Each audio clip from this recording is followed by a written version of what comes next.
Today Matters. 12 Daily Practices to Guarantee Tomorrow's Success.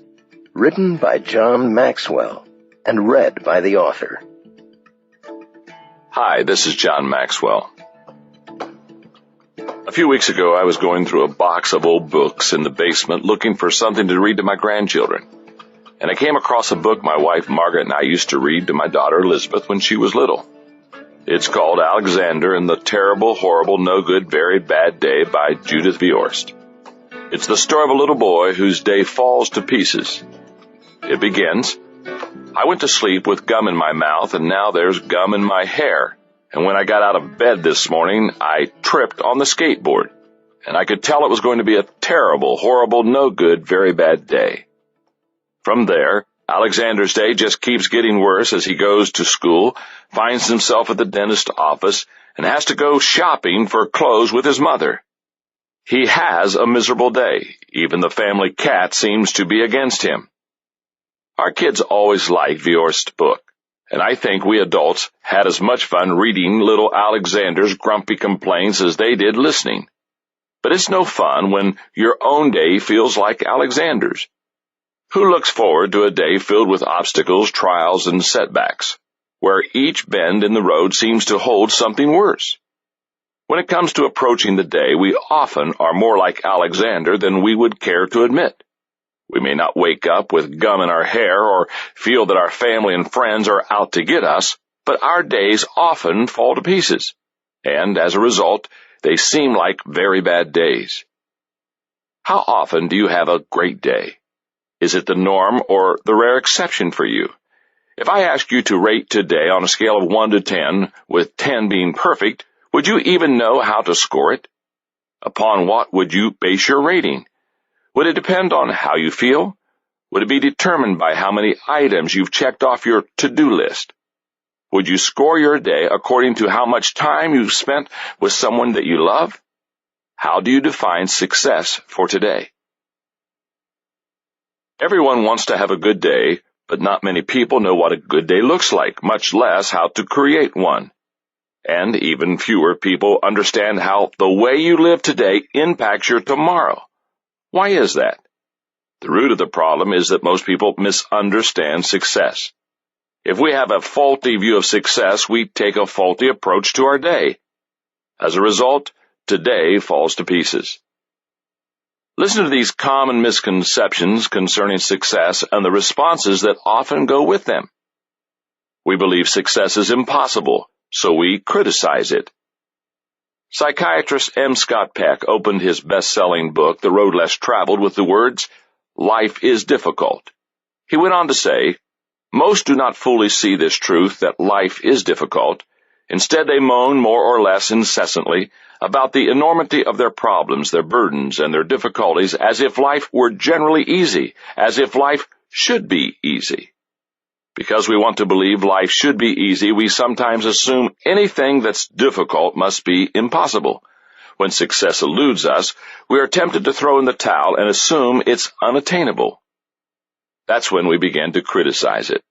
We say, who wants success anyway? And if success is achieved by anyone whom we consider less worthy than ourselves, we really get steamed. Our second misconception is that we believe success is mystical, so we search for it. If success has escaped us, yet we haven't entirely given up on it, then we often see it as a big mystery. We believe that all we have to do to succeed is to find the magic formula, silver bullet, or golden key that will solve all of our problems. The problem is that we want the rewards of success without paying the price. Seth Godin, author of Permission Marketing, recently wrote about this problem in the business world. He believes that business leaders frequently look for quick fixes for their companies.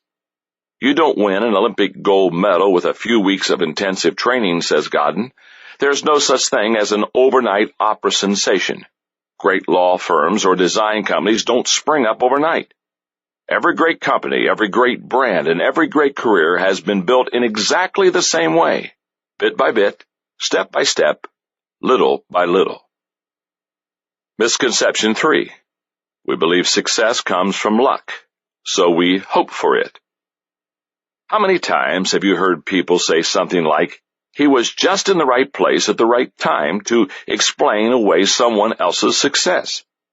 It's a myth, just like the idea of the overnight success. The chances of becoming a success due to luck are about the same as winning the lottery, 50 million to 1. When it comes to success, you're better off hopping to it than hoping for it. Next, we believe success is productivity, so we work for it. I once saw a sign posted in a small business that said, "The 57 Rules of Success. Number 1, deliver the goods. Number 2, the other 56 don't matter." There's something about working hard and producing results that feels very rewarding, and many people regard that feeling so highly that they define it as success. But seeing hard work as success is one-dimensional. A strong work ethic is an admirable trait, but hard work alone doesn't bring success. There are plenty of people who work hard and never see success. Some people give their energy to dead-end jobs. Others work so hard that they neglect important relationships, ruin their health, or burn out. Success may not come to those who don't work hard, but hard work and success are not one and the same.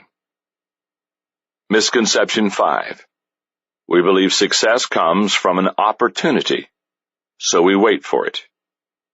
Many of the people who work very hard yet don't seem to get anywhere believe that the only thing they need is a break.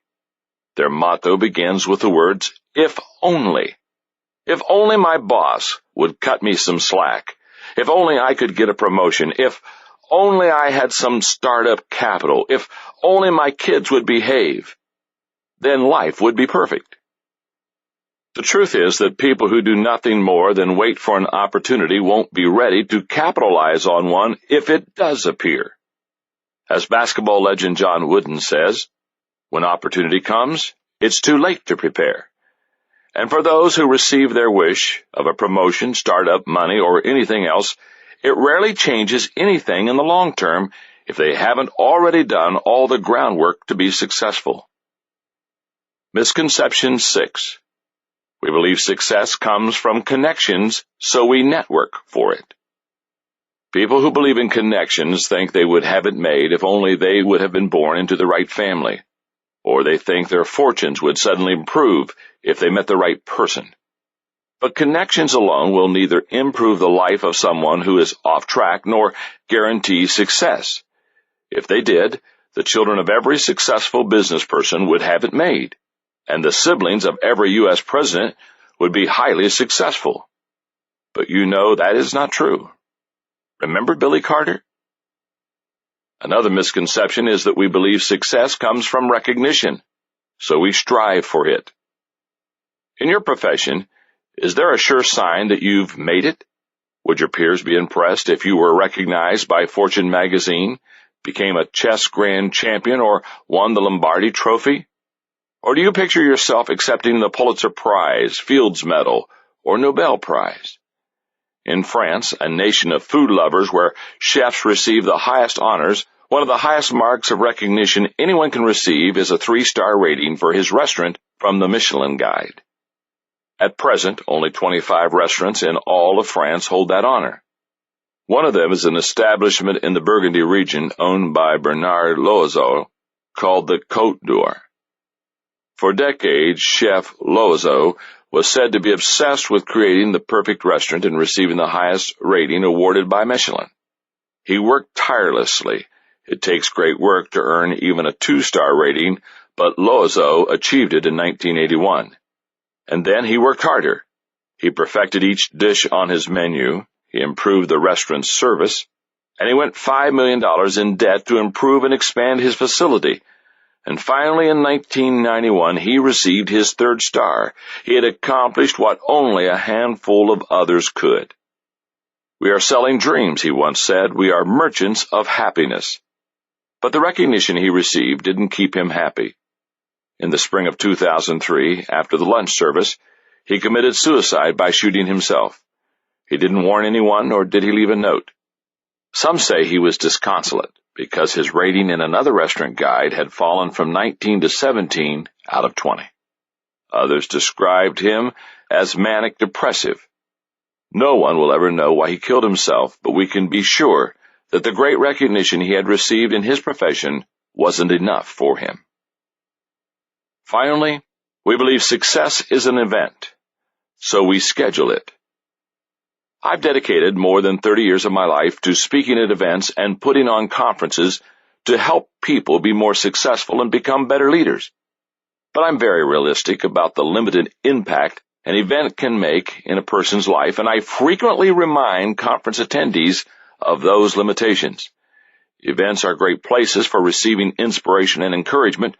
They often prompt us to make important decisions to change, and they can even provide knowledge and tools to get us started. However, real sustainable change doesn't happen in a moment. It's a process. Knowing that has always compelled me to write books and record lessons so that people who have made the decision to change have access to tools they can use after the event to help facilitate the process. We use that process orientation at Equip, the nonprofit organization I founded in 1996, with the goal of training and resourcing 1 million leaders overseas. We don't simply drop in, put on an event, and disappear. We use a 3-year strategy. We begin by translating books and lessons into the local language. After the first teaching event, we give leaders books and tapes to use for their ongoing growth. And teams go back to the country every 6 months to teach more skills and follow up with leaders. Don't get me wrong, events can be very helpful, as long as we understand what they can and cannot do for us. I want to encourage you to attend events that can be catalysts for change in your life.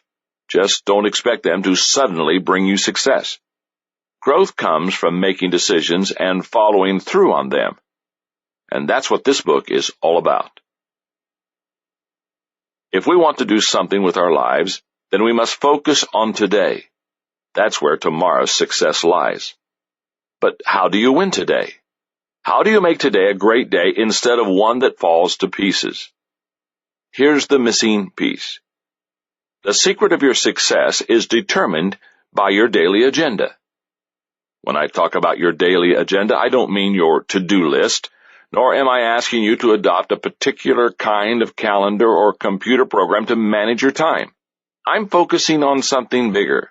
I want you to embrace what may be a whole new approach to life. You will never change your life until you change something you do daily. You see, success doesn't just suddenly occur one day in someone's life.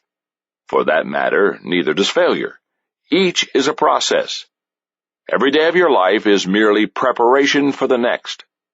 What you become is the result of what you do today. In February of 2003, I was privileged to spend some time with one of my idols, John Wooden, UCLA's Hall of Fame basketball coach. One of Wooden's sayings provides the missing piece for how we should handle today. He frequently exhorted his players to make each day their masterpiece. He wrote, "When I was teaching basketball, I urged my players to try their hardest to improve on that very day, to make that practice a masterpiece. Too often we get distracted by what is outside our control. You can't do anything about yesterday. The door to the past has been shut and the key thrown away. You can do nothing about tomorrow. It is yet to come. However, tomorrow is in large part determined by what you do today. So make today a masterpiece." This rule is even more important in life than in basketball. You have to apply yourself each day to become a little better. By applying yourself to the task of becoming a little better each and every day over a period of time, you will become a lot better. Only then will you be able to approach being the best you can be. Isn't the idea of making today a masterpiece appealing? The question is, how? What does it take? I believe there are 2 ingredients necessary to make every day a masterpiece: decisions and discipline. They are like 2 sides of the same coin. You could call them goal-setting and goal-getting, and they can't be separated because one is worthless without the other. I say that because good decisions minus daily discipline equal a plan without a payoff. Daily discipline minus good decisions equal regimentation without reward. Good decisions plus daily discipline equal a masterpiece of potential. Time is like a block of marble. Give a block of marble to an average person and you end up with a block of marble. But put it in the hands of a master sculptor and watch what happens.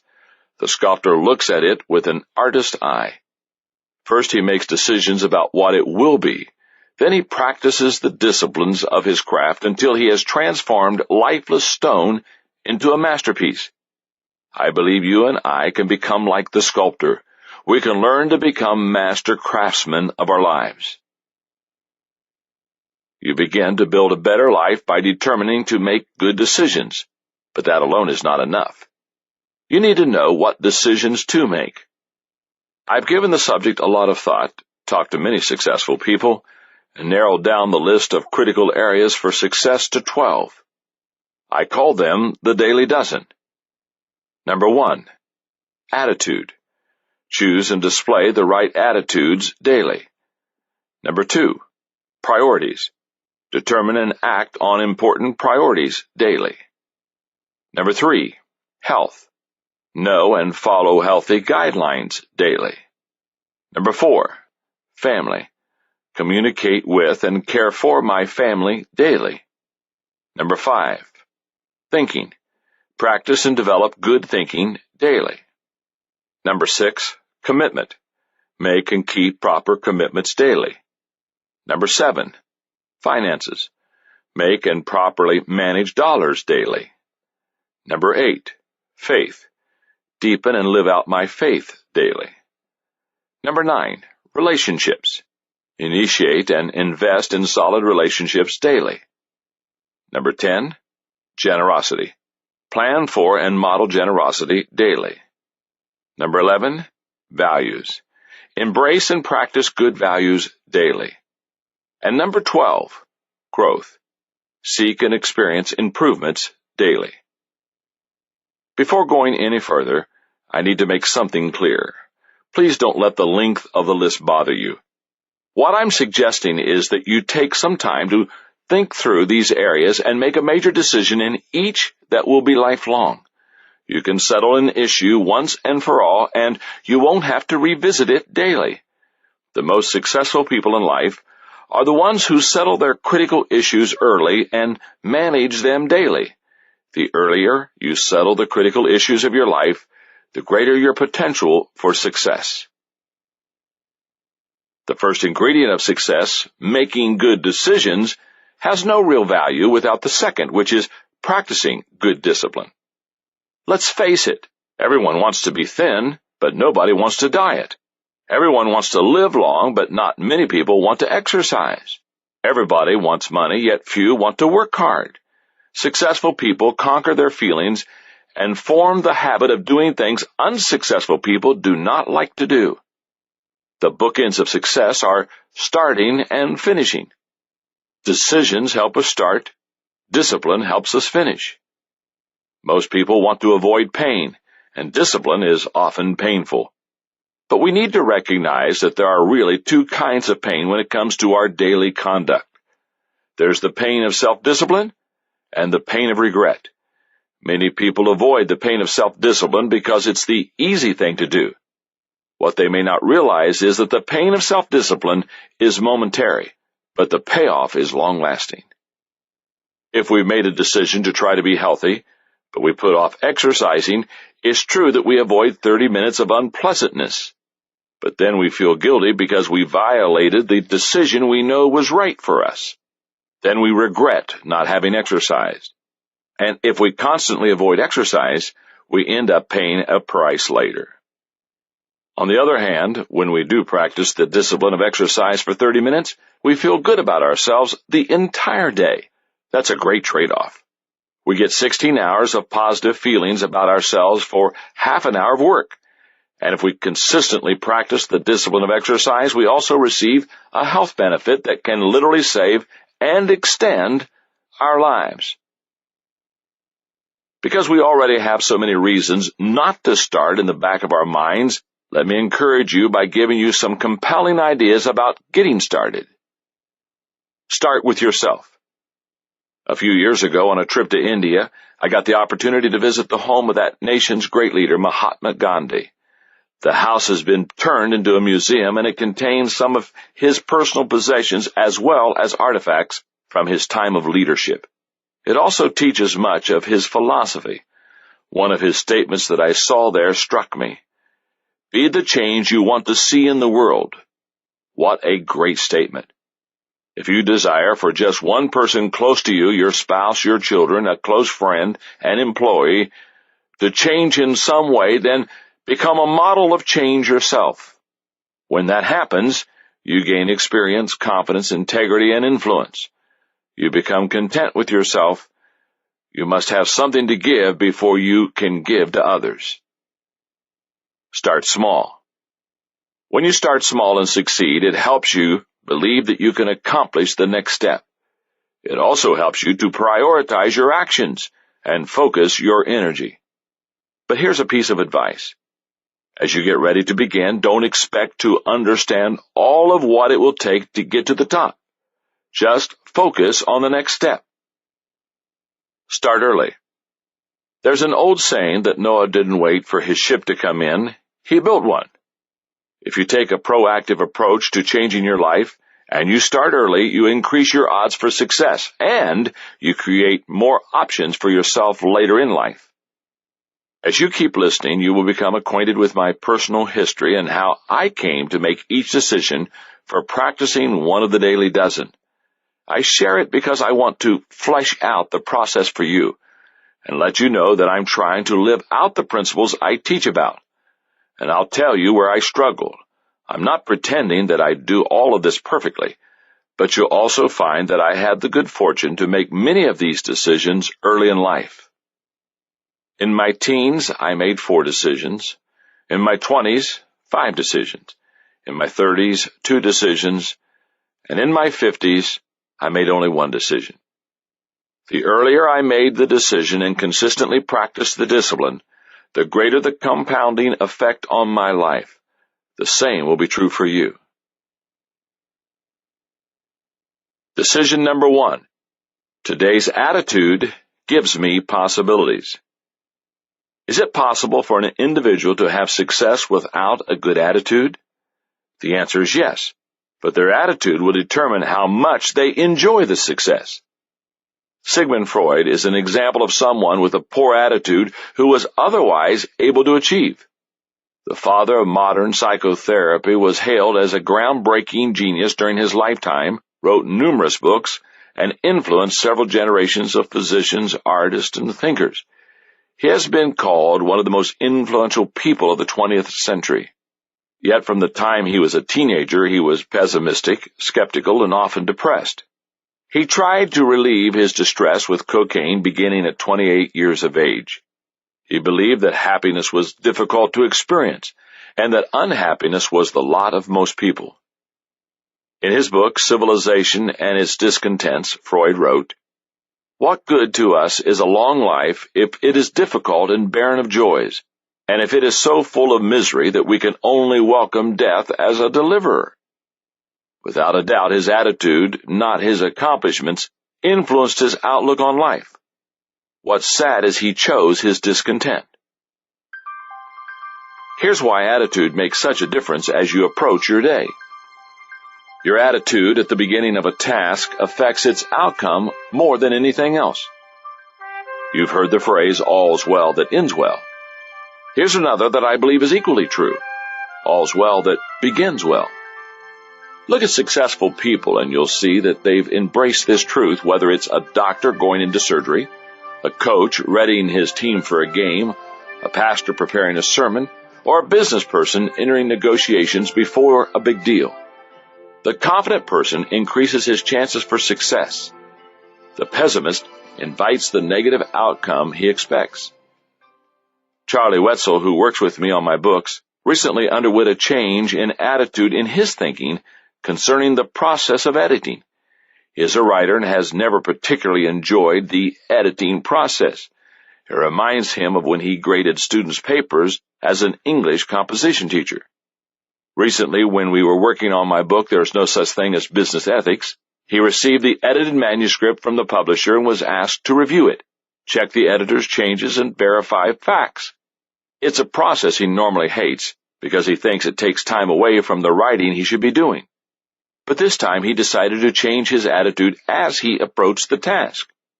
Rather than performing the task in short blocks of time during afternoons, because mornings are prime writing times, he blocked off an entire week just for editing, and he looked at the task as an opportunity to refine the manuscript and take it to the next level. As a result, the job was more enjoyable and the results were more effective. When you approach a task, especially an important one you don't relish, fix your mind on the facts, not on your feelings. Focus on the possibilities, not the problems. That will put your attitude on the right track. And if it starts on the right track, it's more likely to end up at the right destination. Your attitude can give you a winner's perspective. On June 28, 1939, Joe Louis defended his heavyweight boxing title against Tony Two-Ton Galento in Yankee Stadium. Galento wasn't a particularly talented fighter, but he could take a punch and he was a big hitter. In the second round, Louis knocked Galento down and seemed to be controlling the fight. But in the third round, Galento knocked the champ down. Louis immediately jumped back to his feet and went after his opponent. When Louis went to his corner, his trainer chastised him. "You know you're supposed to take a full count when you go down. Why didn't you stay down for 9? "What?" answered Louis, "and give him a chance to rest?"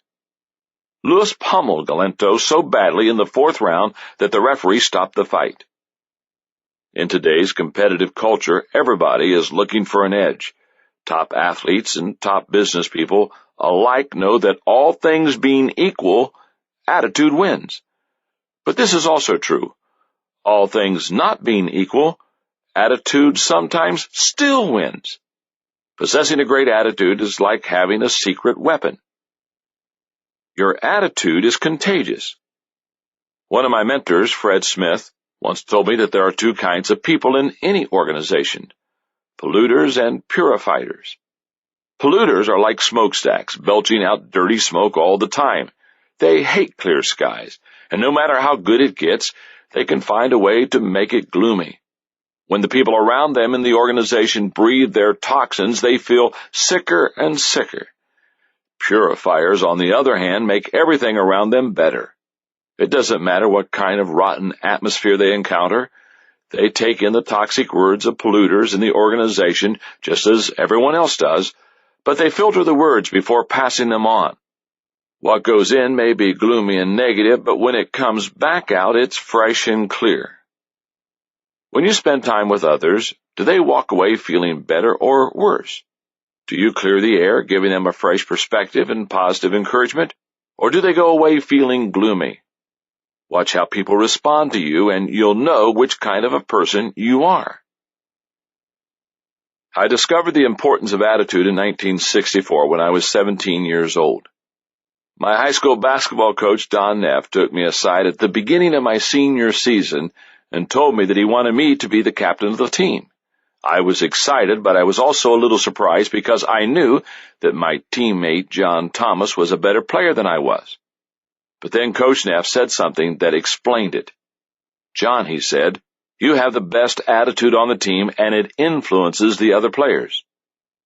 Just a few weeks later, I was named Citizen of the Month at my school. Why? Once again, it was because of my attitude. My teachers said they loved my attitude. Then it sank in. My attitude was making a difference in my life, and it was making an impact on people around me. That's when I made my attitude decision. I am going to keep a positive attitude and use it to influence others. Your attitude is a choice. If you desire to make your day a masterpiece, then you need to have a great attitude. If it's not good now, you need to change it.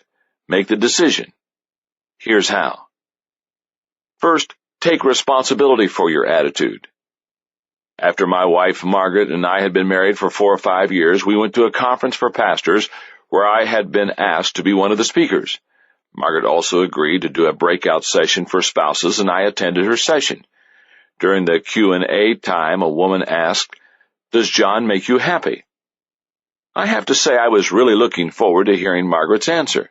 I'm an attentive husband, and I love Margaret dearly. What kind of praise would she lavish on me? Does John make me happy, she considered. No, he doesn't. I looked to see where the closest exit was. The first 2 or 3 years we were married, she continued, I thought it was John's job to make me happy, but he didn't. He wasn't mean to me or anything. He's a good husband, but nobody can make another person happy. That's my job. As a young newlywed in her early 20s, she figured out something some people never learn. Each of us must take responsibility for our own attitude. If you want today to be a good day, you need to take charge of the way you look at it. Second, decide to change your bad attitude areas. I've read the Peanuts comic strip for years, and I've always been a big fan. I recall one strip in which Lucy announces, "Boy, do I feel crabby." Her little brother Linus, always anxious to relieve tension at home, responds, "Maybe I can be of help. Why don't you just take my place here in front of the TV while I go and fix you a nice snack? Sometimes we all need a little pampering to help us feel better." Then Linus brings her a sandwich, a few chocolate chip cookies, and some milk. "Now, is there anything else I can get for you?" he asks. "Is there anything I haven't thought of?" "Yes, there's one thing you haven't thought of," Lucy answers, and then she suddenly screams, "I don't want to feel better." For the many years the late Charles Schulz drew Peanuts, that always seemed to be one of Lucy's problems. She didn't want to change in the areas where she had a bad attitude, and she had a lot of them. Many people are like her. There are things in your life you cannot choose, such as your parents, where you were born, or your race, but your attitude is something you can change, and just about everybody has at least a few areas in their thinking that could use some help. If you want to have a better day, then you need to go after those areas. The third step is to think, act, talk, and conduct yourself like the person you want to become. If you've been to any kind of class reunion 10 or more years after graduation, then you've probably been surprised by the transformation of one of your former classmates. The misfit who became a famous lawyer, the plain Jane who blossomed into a movie star, or the geek who founded a major corporation. How do such transformations occur? Those people saw themselves as they could be. Then they learned to act like and acquire the skills of the people they wanted to be. If you desire to change yourself, then start with your mind. Believe you can improve, then you can change into the person you desire to be.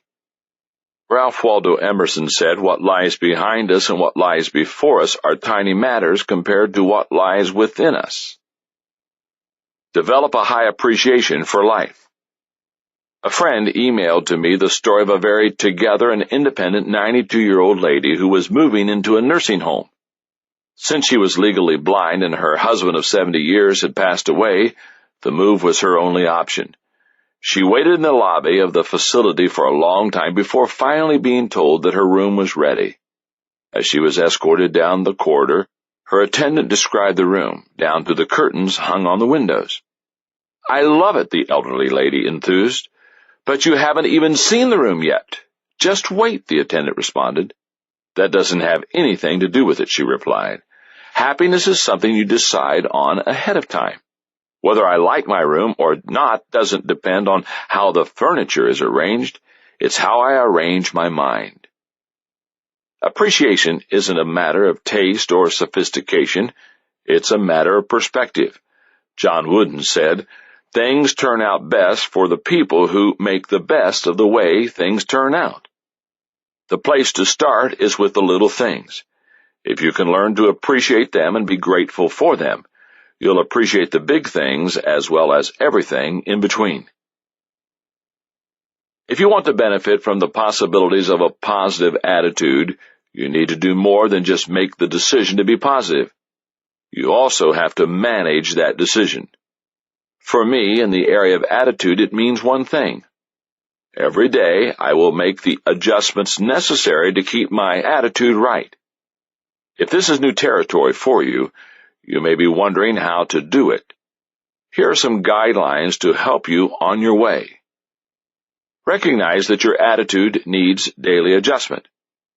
I've discovered that a person's attitude does not naturally or easily stay positive. For example, a lifelong attitude weakness I've had is my impatience with people, and I still fight it.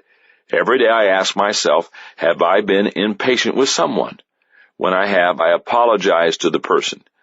I've had to do that more times than I'd like to admit. Like any discipline, your attitude will not take care of itself. That's why it needs to be attended to daily.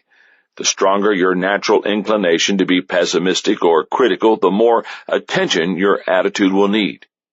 Begin each day with an attitude check, and watch for red flags signaling that your attitude might be in trouble. Find something positive in everything. Not long ago, I came across a prayer that I thought was wonderful. It said, "Dear Lord, so far today I am doing all right. I have not gossiped, lost my temper, been greedy, grumpy, nasty, selfish, or self-indulgent. I have not whined, cursed, or eaten any chocolate. However, I am going to get out of bed in a few minutes, and I will need a lot more help after that. Amen." It may not always be easy, but if you try hard enough, you can find something good, even in the midst of difficult situations. Find someone positive in every situation. Nothing helps a person to remain positive like having an ally. The world is filled with negative people. In fact, they often flock together. But positive people are everywhere too. You'll often find them soaring above the negative people like eagles. When you do, seek them out. If you're having a hard time, get close and draft behind them the way racers do. If they're having difficulty, you be the one to go out front and make things easier. Two positive people are much better at fighting off the blues than someone going it alone. Remove negative words from your vocabulary. My father retired in his mid-70s, but he has spent his entire life in public speaking. When I was a kid, he used to pay my brother Larry and me 10 cents for every grammar mistake we found him making when he was preaching. You can do a similar kind of thing when it comes to your attitude.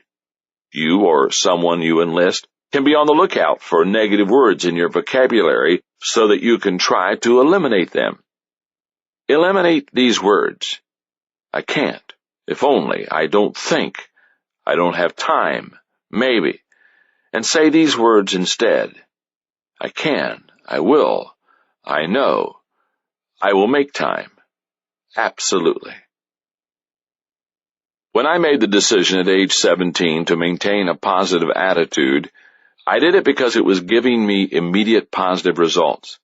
And that is what usually prompts us to make decisions. But as you get older and reflect more, you can see things much more clearly. Looking back, I can see the impact that my attitude has made in my life since 1964. In my teens, my attitude made me captain of the basketball team.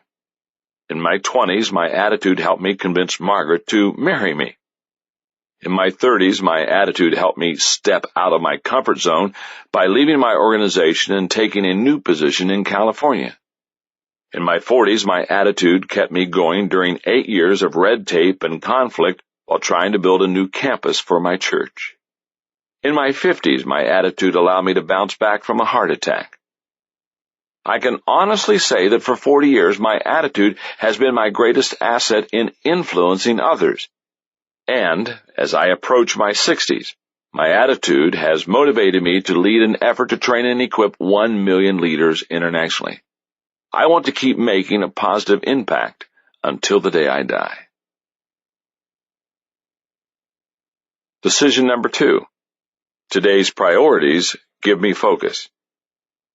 Business consultant and author Michael LeBoeuf says devoting a little of yourself to everything means committing a great deal of yourself to nothing. Focused concentration is one of the keys to success. To have focus, you must understand priorities. Here's why. Time is our most precious commodity. Given the choice, would you rather save time or money? Most people focus on dollars. But how you spend your time is much more important than how you spend your money. Money mistakes can often be corrected, but when you lose time, it's gone forever. Your priorities determine how you spend your time, and time is precious. The following statements may help you put time in perspective. To know the value of 1 year, ask the student who failed the final exam. To know the value of 1 month, ask the mother of a premature baby. To know the value of 1 week, ask the editor of a weekly news magazine. To know the value of 1 day, ask the wage earner who has 6 children. To know the value of 1 hour, ask the lovers who are waiting to meet. To know the value of 1 minute, ask the person who missed the plane. To know the value of 1 second, ask the person who survived the accident.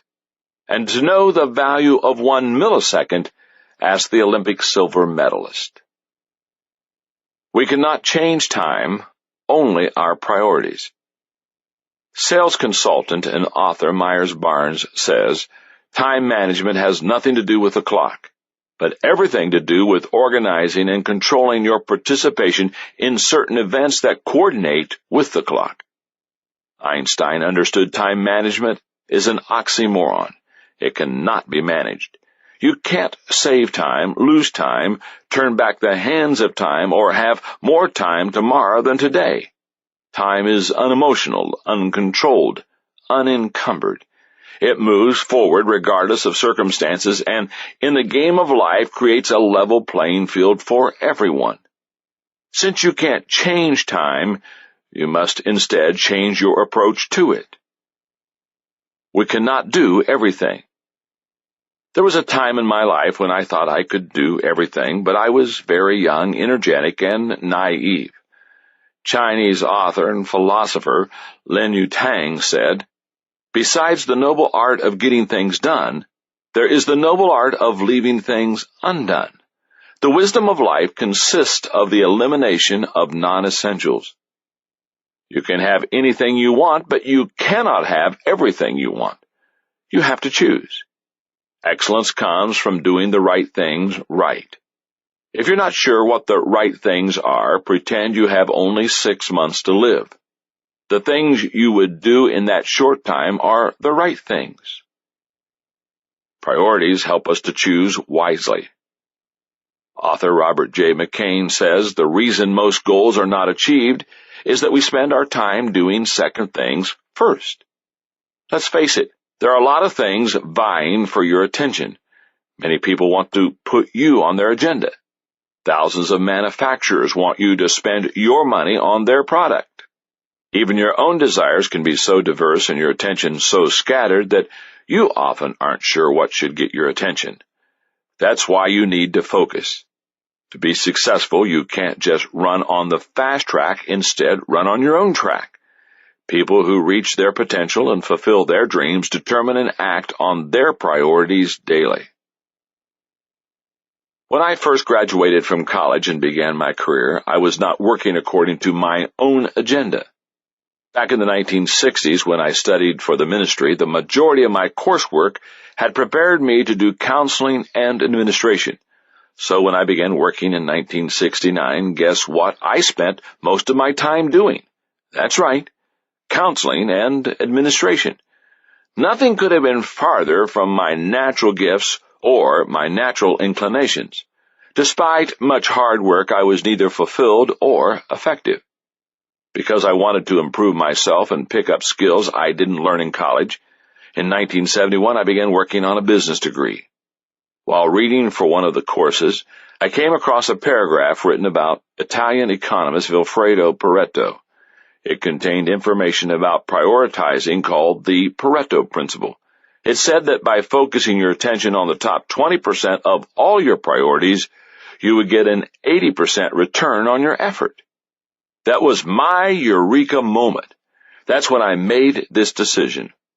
I will prioritize my life and give focus and energy to those things that give the highest return. From the moment I made that decision, I have been a practitioner of the Pareto principle, and I have taught it to others for 33 years. If you want to change the way you look at yourself and what you do by making a decision concerning your priorities, then do the following.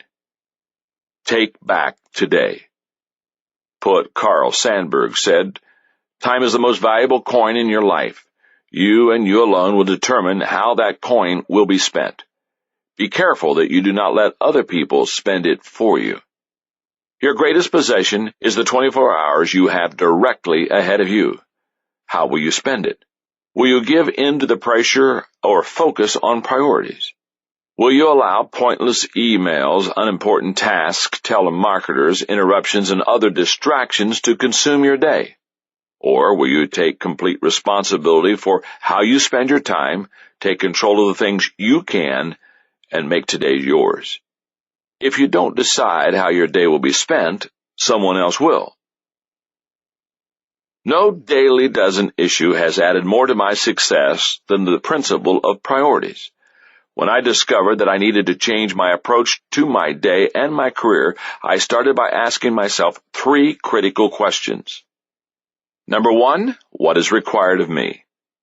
Any realistic assessment of priorities in any area of life must start with a realistic assessment of what a person must do. For you to be a good spouse or parent, what is required of you? To satisfy your employer, what must you do? When ordering priorities, always start with the requirement question and give it careful thought before moving on to the next question. Number 2, what gives me the greatest return? As you progress in your career, you begin to discover that some activities yield a much higher return for the effort than others do. The next place to focus your attention is on those high-return activities. Question number 3, what gives me the greatest reward? If you do only what you must and what is effective, you will be highly productive, but you may not be content. I think it's also important to consider what gives you personal satisfaction. However, I find that some people want to start with the reward question and go no further than that. No one can be successful who doesn't possess the discipline to take care of the first 2 areas before adding the third. It was a great day in my church when I stopped counseling people and stopped getting bogged down in administrative details. But finding my strength zone took some time and exploration. If you don't already have a good handle on your strengths, then you may want to explore some of these suggestions. They're based on what I did to find mine. Trial and error. Nothing teaches you more than your successes and failures. Anytime something seems to be all trial and you make a lot of mistakes, it's probably time to move on. But you've got to take the risk of failing to find your successes. Next, consider the counsel of others. Asking others to evaluate your effectiveness is not always fun, but it is always helpful. Be sure to choose people who don't have an agenda other than to help you. Then take personality tests. Evaluations, such as DISC, Florence Littauer's personality profile, and Myers-Briggs, can be very helpful. They will help to clarify some of your natural inclinations and to reveal some strengths and weaknesses you aren't aware of. Finally, examine your personal experience. You really get a feel for how well you do something by doing it repeatedly. Just remember this: experience isn't always the best teacher. Evaluated experience is. One of the things I noticed very quickly after making my priorities decision was that priorities shift very easily. For that reason, they must be continually evaluated and guarded. My reminder to manage the disciplines of priorities is this: every day I will live my life according to my priorities. What does that mean? That the following 5 things must be done. 1. Evaluate priorities daily. Priorities don't stay put. You have to revisit them every day. Why? Because conditions continually change. So do methods of getting things done. Your values, once defined, are going to be steady. You will be able to rely on them. But how you carry them out needs to be flexible. Number 2, plan your time carefully. According to a survey taken by Daytimers, Inc., only 1/3 of American workers plan their daily schedules, and only 9% follow through and complete what they planned. If you want to be effective, you must be able to make the transition to planning. I plan my calendar 40 days at a time. But when I get ready to approach a day, I have the whole thing laid out, hour by hour. It's a rare day that I get up in the morning wondering what I will be doing that day, even when on vacation. Number 3, follow your plan. According to time management expert Alec McKinsey, surveys show that most executives don't get to their most important task until mid-afternoon. Why? Most finished off low-priority tasks so that they could have a sense of accomplishment. If you prioritize your life and plan your day but don't follow through, your results will be the same as those of someone who didn't prioritize at all. Number 4, delegate whenever possible. How do you find the right standard for delegation? When is it right to hand something off, and when is it right to hold on to it? Here's the guideline I use. If someone else can do a task I'm doing 80% as well as I do, then I hand it off. And if I do a good job of motivating, encouraging, and rewarding them, then they will only get better. Number 5, invest in the right people daily. How do you decide whom to spend time with? Certainly you want to treat everyone with respect and try to have a good, positive relationship with everyone, but you should not spend time with everyone equally. Here's what I use to evaluate where to invest my time. Value to the team, natural ability, responsibility, timing, potential, and mentoring fit. I am grateful that I learned to prioritize my life early in my career. No decision I've made has had as great an impact on my life and career. Here's how. In my 20s, my priorities took away the guilt of not doing everything. In my 30s, my priorities helped me separate my strengths from my weaknesses. In my 40s, my priorities gave me a high return on my work. In my 50s, my priorities allow me to staff according to my weaknesses. If you want to increase your focus and become effective on a level you've never experienced before, then make a decision to prioritize your life and manage the discipline of priorities every day. Anytime people reach the highest level in their profession, you can be sure that priorities have been very important to them. That was certainly the case of Betsy Rogers, a teacher in Leeds, Alabama, who became the 2003 National Teacher of the Year. Rogers can't remember a time when she didn't want to be a teacher. It was in her blood and in her family. Her grandmother taught in rural Alabama beginning when she was only 16 years old. Both her grandmother's sisters followed her into the profession, and Rogers' mother taught Sunday school for 50 years. So when she went off to college, she naturally studied to become a teacher too. I wanted to change the world for them, says Rogers. It took me several years to realize I could not change the world in which my students lived. But by understanding that school was the best place for some of my children, I became committed to making my classroom a place where students feel safe, as well as creating an environment that provides joy to those with unfortunate lives. Rogers began teaching in 1974, immediately after finishing her degree. She took 6 years off to take care of her sons until they were school age, but she knew that as soon as they were old enough, she would be back in the classroom. And being connected in the community where she would teach was a priority. So in the early 1980s, she and her husband bought an abandoned farm near her school. Rogers says, "When my husband and I moved our family from a more affluent neighborhood to Leeds 21 years ago, our purpose was to raise our children in an environment with a more diverse population with a rural background. Many of my colleagues did not believe it was beneficial to live in a community where you teach, but I have found this relationship with the Leeds community to be very rewarding and productive. By living and working in Leeds, I truly became a stakeholder in the community." By making that community connection a priority, she has been better able to help her students. She reaches out to parents, has students over to her house, and attends many of their extracurricular activities. "We should be very proud of our profession," she says, "and we need to be models. We shouldn't lose sight of the fact that we have impact that we may never see." Because Rogers is focused, she is constantly improving and working to reach her potential in her profession. She believes that teachers must model a dedication to lifelong learning. And she doesn't just give lip service to it.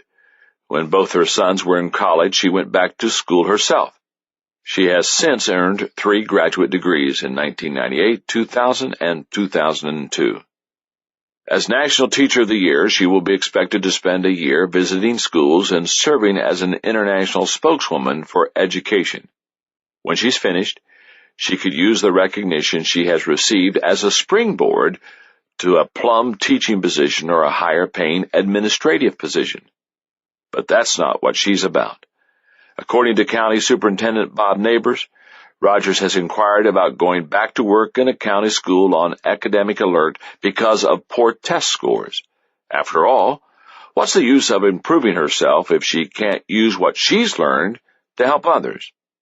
Neighbors call Rogers one of those extraordinary naturals for whom teaching is not only her vocation, it is her joy, her daily discovery, and her avocation. Rogers sums it up this way: I was taught that we are here on this earth to serve. That's her priority, and she is living it out every day. Decision number 3. Today's health gives me strength. I need to begin this section by making a confession. Usually when people listen to a book, especially a book that contains advice, they expect the author to be an expert in every area he talks about. That is not the case with me when it comes to health. For much of my life, I have dropped the ball in this area. I lived a very fast-paced life. For about 10 years, I held down 2 demanding jobs. I led a church of more than 3,000 people with a staff of over 50 and a budget of $5 million a year. At the same time, I led a leadership development organization that required me to travel and speak more than 100 days a year. When I gave up the pastorate to dedicate my time to my organization, I nearly doubled my travel. I also built up the company and increased the number of employees from 18 to 175. Maintaining a lifestyle at that pace meant that I rarely exercised. I didn't eat well and I was overweight. But I didn't worry. Every year I had a physical and received an excellent report from my doctor, so I simply took my health for granted. All that changed for me on December 18, 1998, the night of the annual Christmas party for my employees and their spouses. At the end of the party, I didn't feel well. One of my employees gave me a goodbye hug and felt cold sweat on the back of my neck. Then suddenly I felt an excruciating pain in my chest that brought me to my knees. As I lay on the floor awaiting the paramedics, it felt like an elephant was sitting on my chest.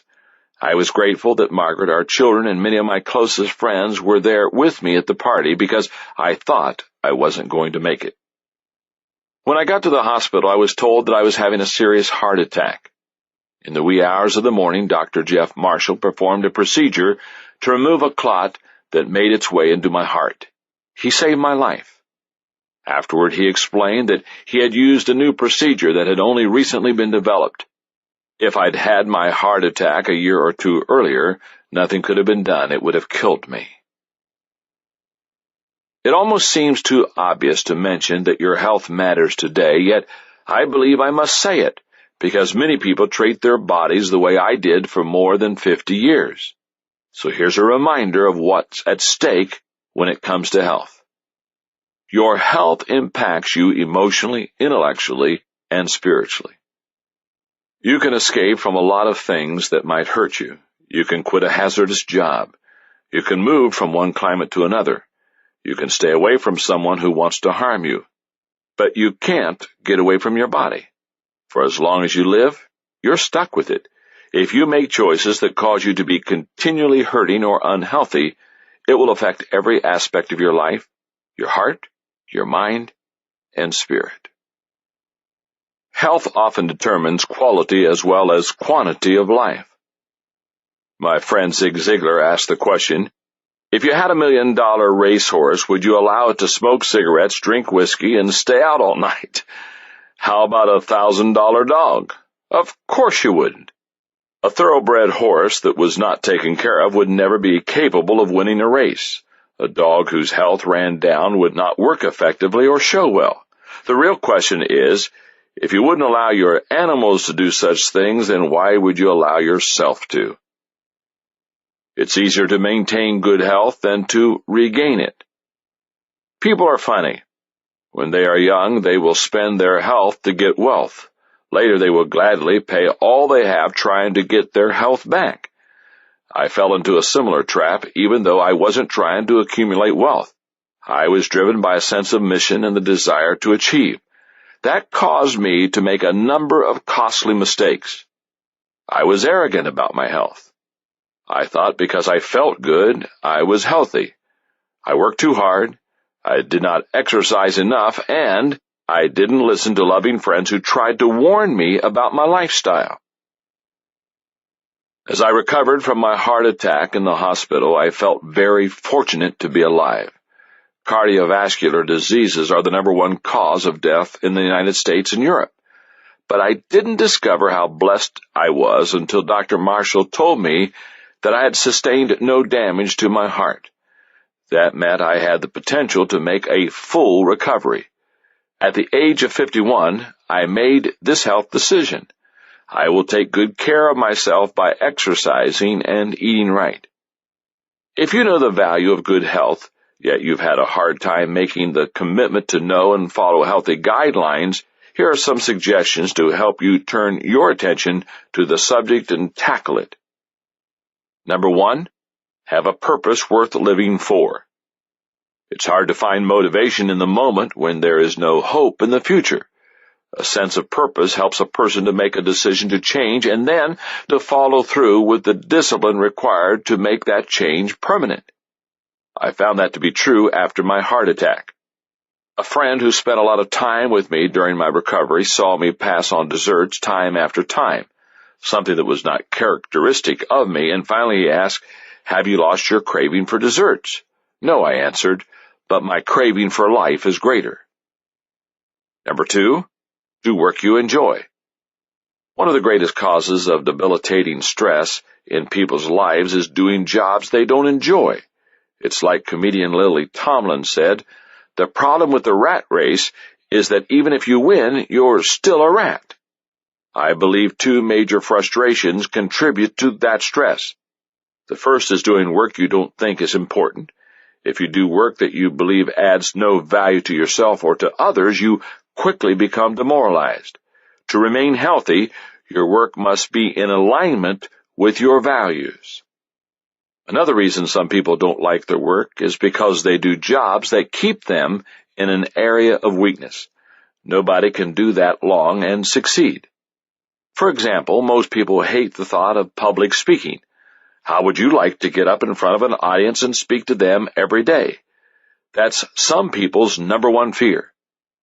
One of the ways you can tell you're working in an area of strength is that it actually gives you energy. Even if you are in the early stages of your career or are starting out on a new venture and you're not very good at something you're doing, you can still tell it's an area of strength by paying attention to how you respond to your failures.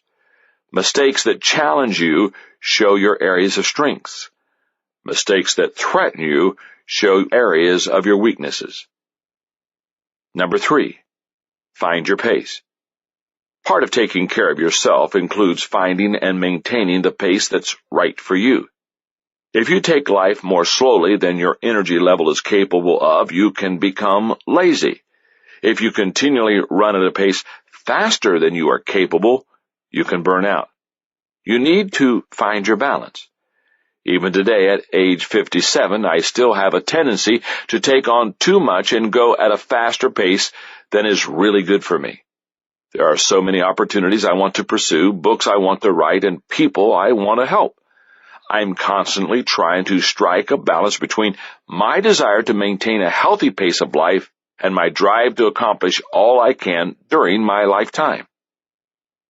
#4, accept your personal worth. Psychologist Joyce Brothers says, "An individual's self-concept affects every aspect of human behavior. The ability to learn, the capacity to grow and change, the choice of friends, mates, and careers.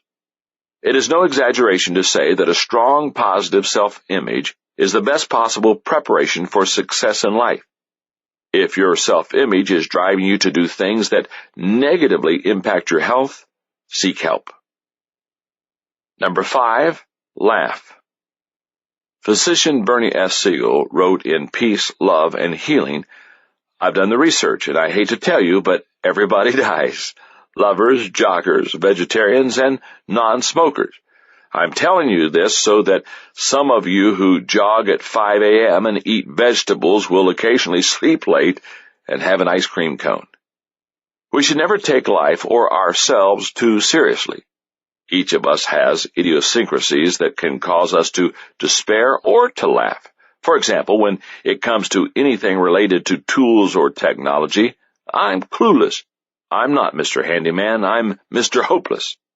I don't let that bother me at all. If you can laugh at yourself loudly and often, you will find it liberating. There's no better way to prevent stress from becoming distress." After meeting with Dr. Marshall following my heart attack, I had a new discipline to manage. Every day I will eat low-fat foods and exercise for at least 35 minutes. He told me that 85% of all heart patients quit their healthy regimen within 6 months. Even though I had not succeeded in this area my first 50 years, I was determined to succeed in it the rest of my life. Margaret and I learned everything we could about heart issues, low-fat diets, and exercise. I became a model of discipline. And in May of 2001, when I visited Dr. Marshall, he congratulated me. "John," he said, "you're doing all the right things. You don't need to consider yourself a heart patient anymore."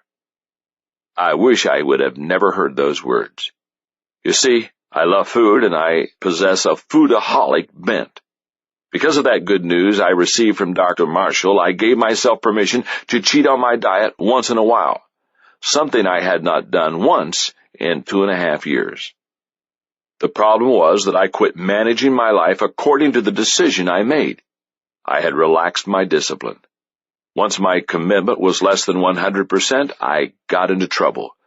I need to exercise and stay on my diet every day, but I began to slide from every day to most days to some days.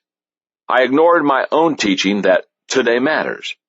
Neglect enough todays and you'll experience the someday you've wanted to avoid. The good news is that I'm no longer off the wagon. I'm recommitted to my daily discipline. The bad news is that I'm doing only 80% of what I was doing before. Dr. Marshall is trying to help me. He's a good doctor and a good friend, and he knows that sometimes the best medicine is a good kick in the butt.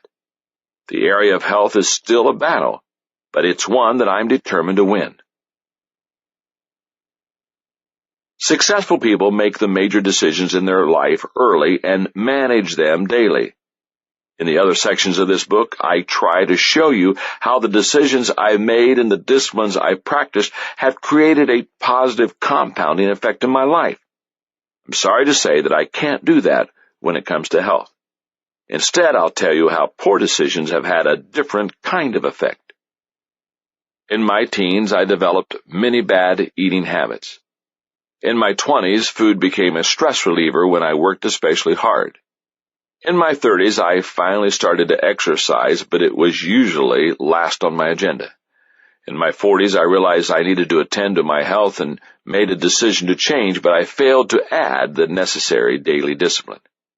In my 50s, I finally made the decision to know and follow healthy guidelines daily, a commitment that I am working hard to keep. Perhaps you have fallen short in one or more of the areas discussed so far. Please don't be discouraged, and don't give up. The following words were written for you and me at times like this. Though you cannot go back and make a brand new start, my friend, you can start now and make a brand new end.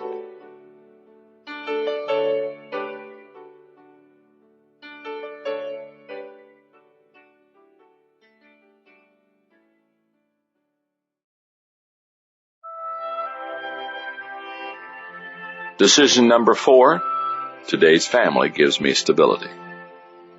What difference does family make? How does it impact an individual's life? Let's face it, some people's families don't build them up, they tear them down. It's true that you can't do anything to change your ancestry or upbringing.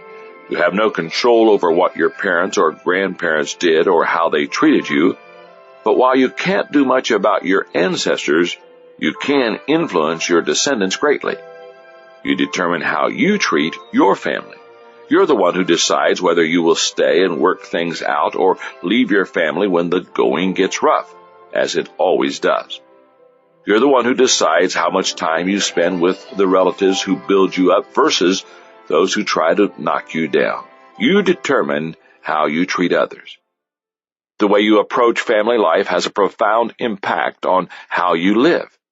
If you're willing to work at it, and I know that for people with especially difficult families, it can be an incredible amount of work, your family can become a source of stability and strength. A healthy, supportive family is like a safe haven in a storm. People have to deal with a lot of pressure these days. The workplace is demanding. Schools are often hostile environments. The pace of life is out of control. Where can a person find shelter in such a climate? If it is not at home, then it probably isn't anywhere.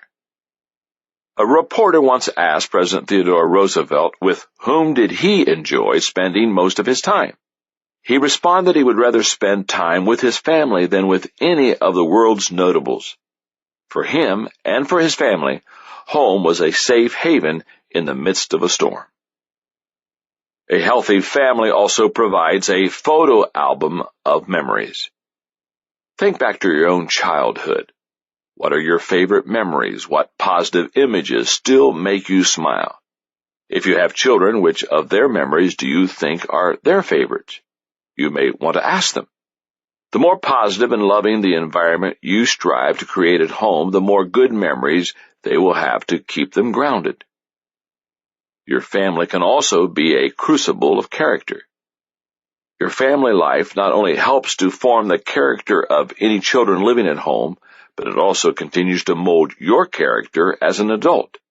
Your character is little more than the collection of choices you make and the habits you cultivate every day. Since your family creates your primary environment, it influences those choices and habits.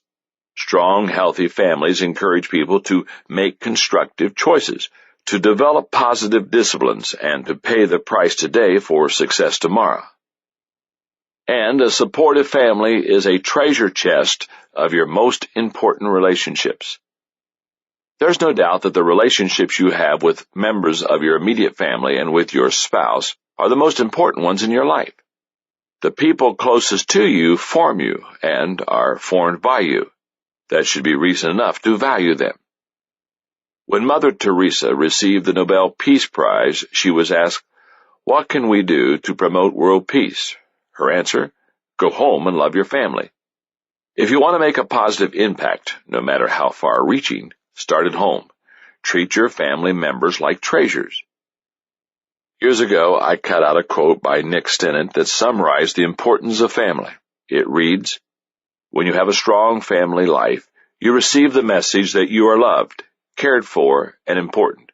The positive intake of love, affection, and respect gives you inner resources to deal with life more successfully.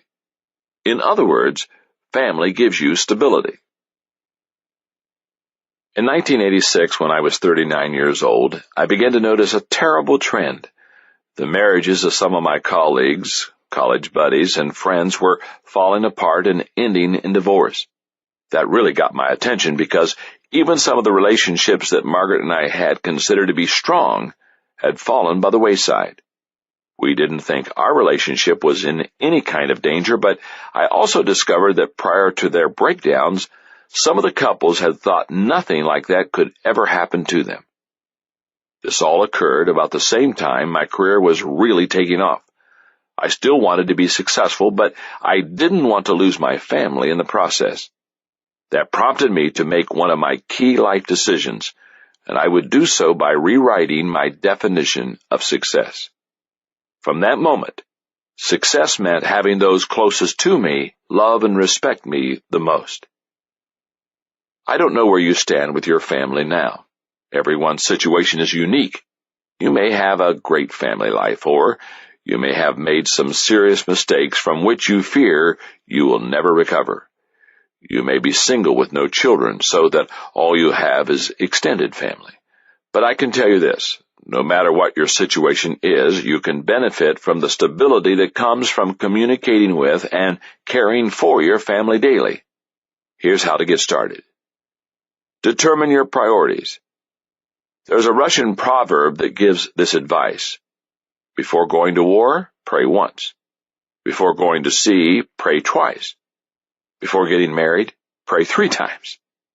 In other words, anytime you're going to engage in a great and potentially risky endeavor, give it serious consideration first. How else are you going to know where it ranks in priority in your life? I learned this lesson the hard way. In the space of 1 month in 1969, I graduated from college, got married to Margaret, and started my first job. As soon as we got back from our honeymoon, we moved to a new town, and I started working. I was the senior pastor of a small country church, and I was determined to be successful. I threw myself into the job, giving it everything I had. And when I say everything, I mean everything. I worked all day at the church, and every evening I set appointments to meet with people in the community. I worked a 6-day work week, but I cheated by working on my day off too. Meanwhile, Margaret worked a couple of jobs to keep us going financially because my salary was so low. The problem was that I was neglecting her and our marriage. Margaret and I have known each other since high school, and we dated for 6 years before we got married. So we had a lot of history together, especially for a couple so young. Back then, I believed our history was going to carry us through while I devoted myself to my career. But a marriage can't survive forever on leftovers. It needs to be fed continually, or it will eventually starve. Decide on your philosophy. In the first decade of our marriage, Margaret and I decided on our personal philosophy of family. First, we tried to live it out as a couple. Then, when we had children, we worked to make it the foundation of our choices as parents. For us, the bottom line on family was for us to cultivate and maintain our commitment to God. Our faith came first in our lives. If we neglected or compromised that, nothing else would be of value. Our continual growth. Reaching our personal potential and helping our children do the same is one of our highest values.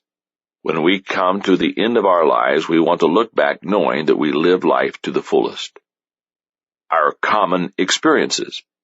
The greatest bonds between people come as a result of their experiences together, both good and bad. We create as many positive experiences as we can, and we weather the negative ones together. Our confidence in God, ourselves, and others. Your belief determines how you will live, and it also impacts the outcome of everything that you do.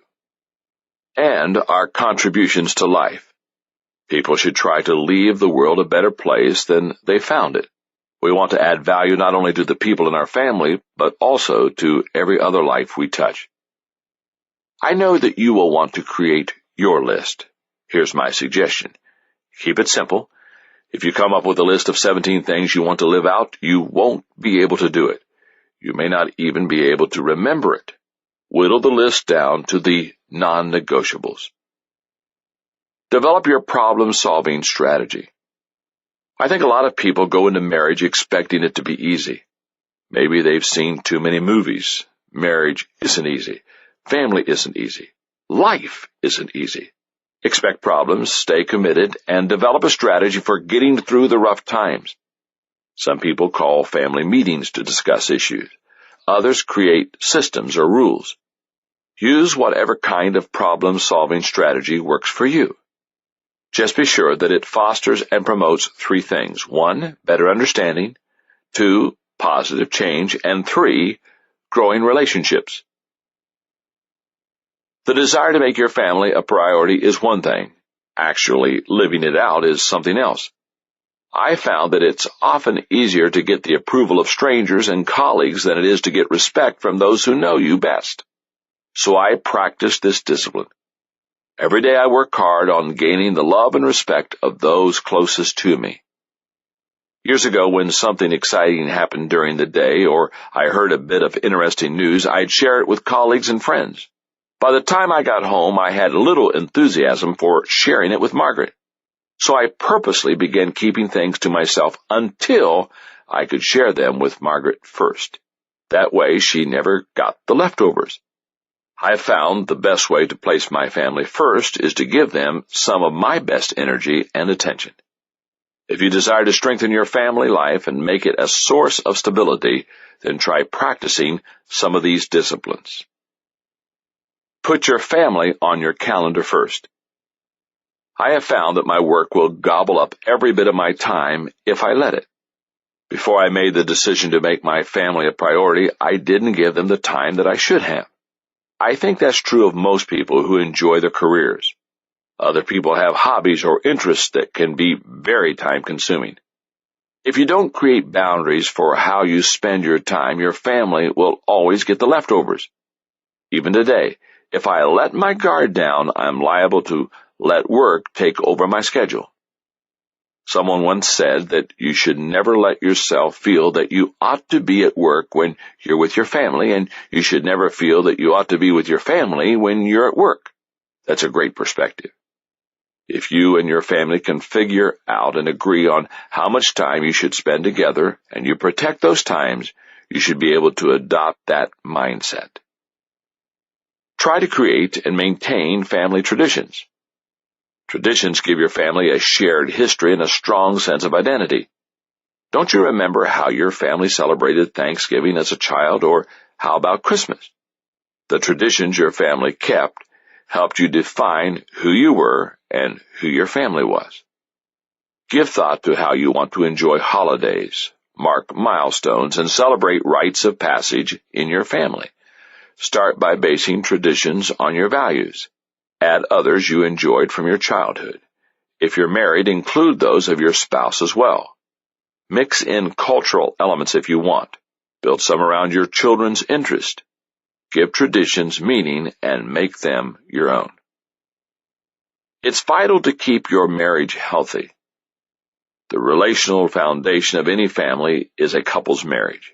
It sets the tone for the household and is the model relationship that children learn from more than any other. That's why former Notre Dame President Theodore Hesbaugh asserted, "The most important thing a father can do for his children is to love their mother."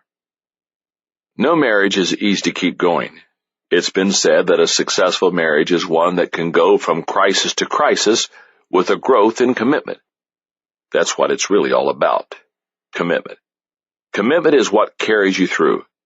People who use their feelings as a barometer for the health of their marriage are destined for a breakup. If you intend to stay married only as long as you feel the love, you might as well give up.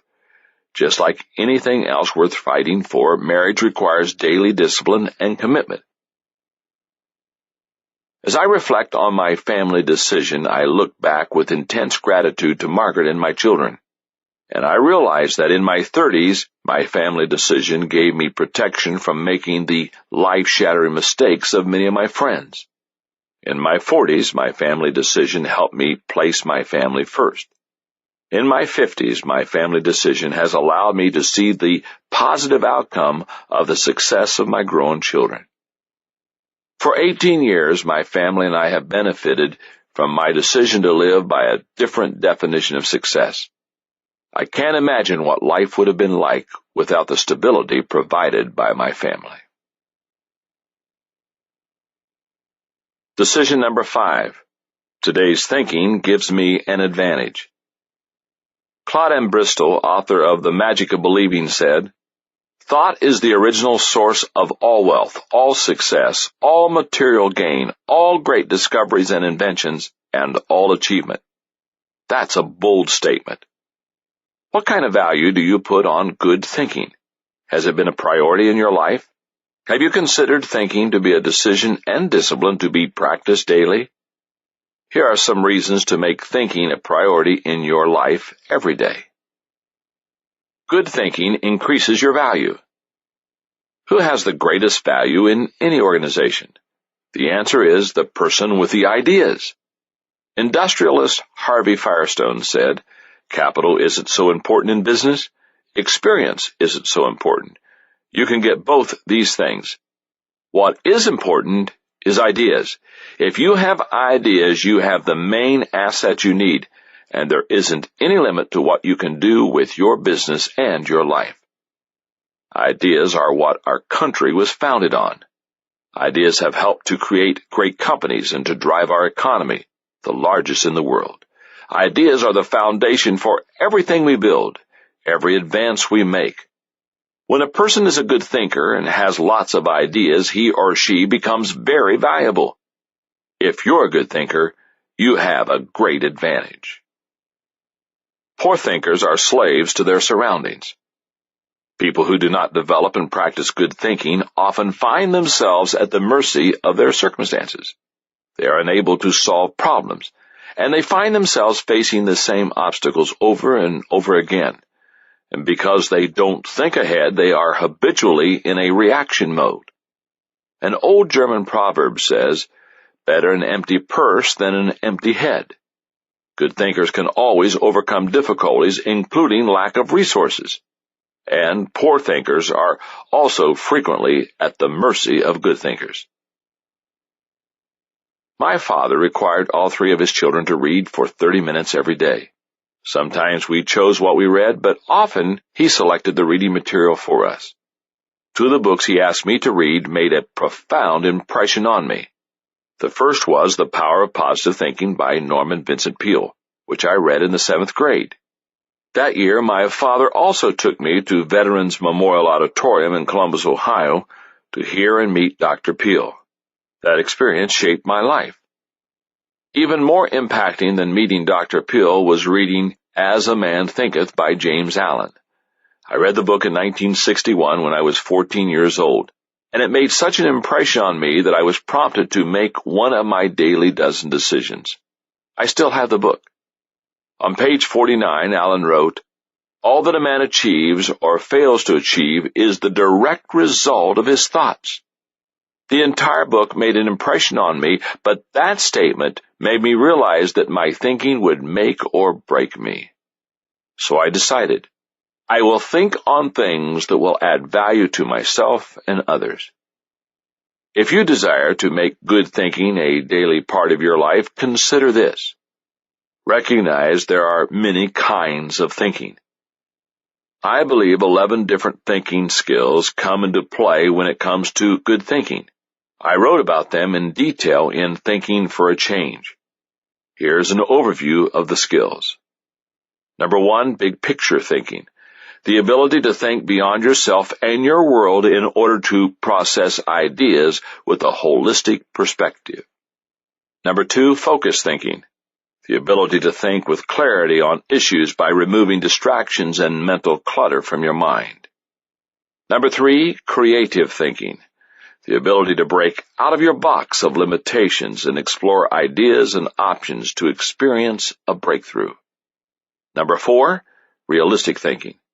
The ability to build a solid foundation on facts to think with certainty.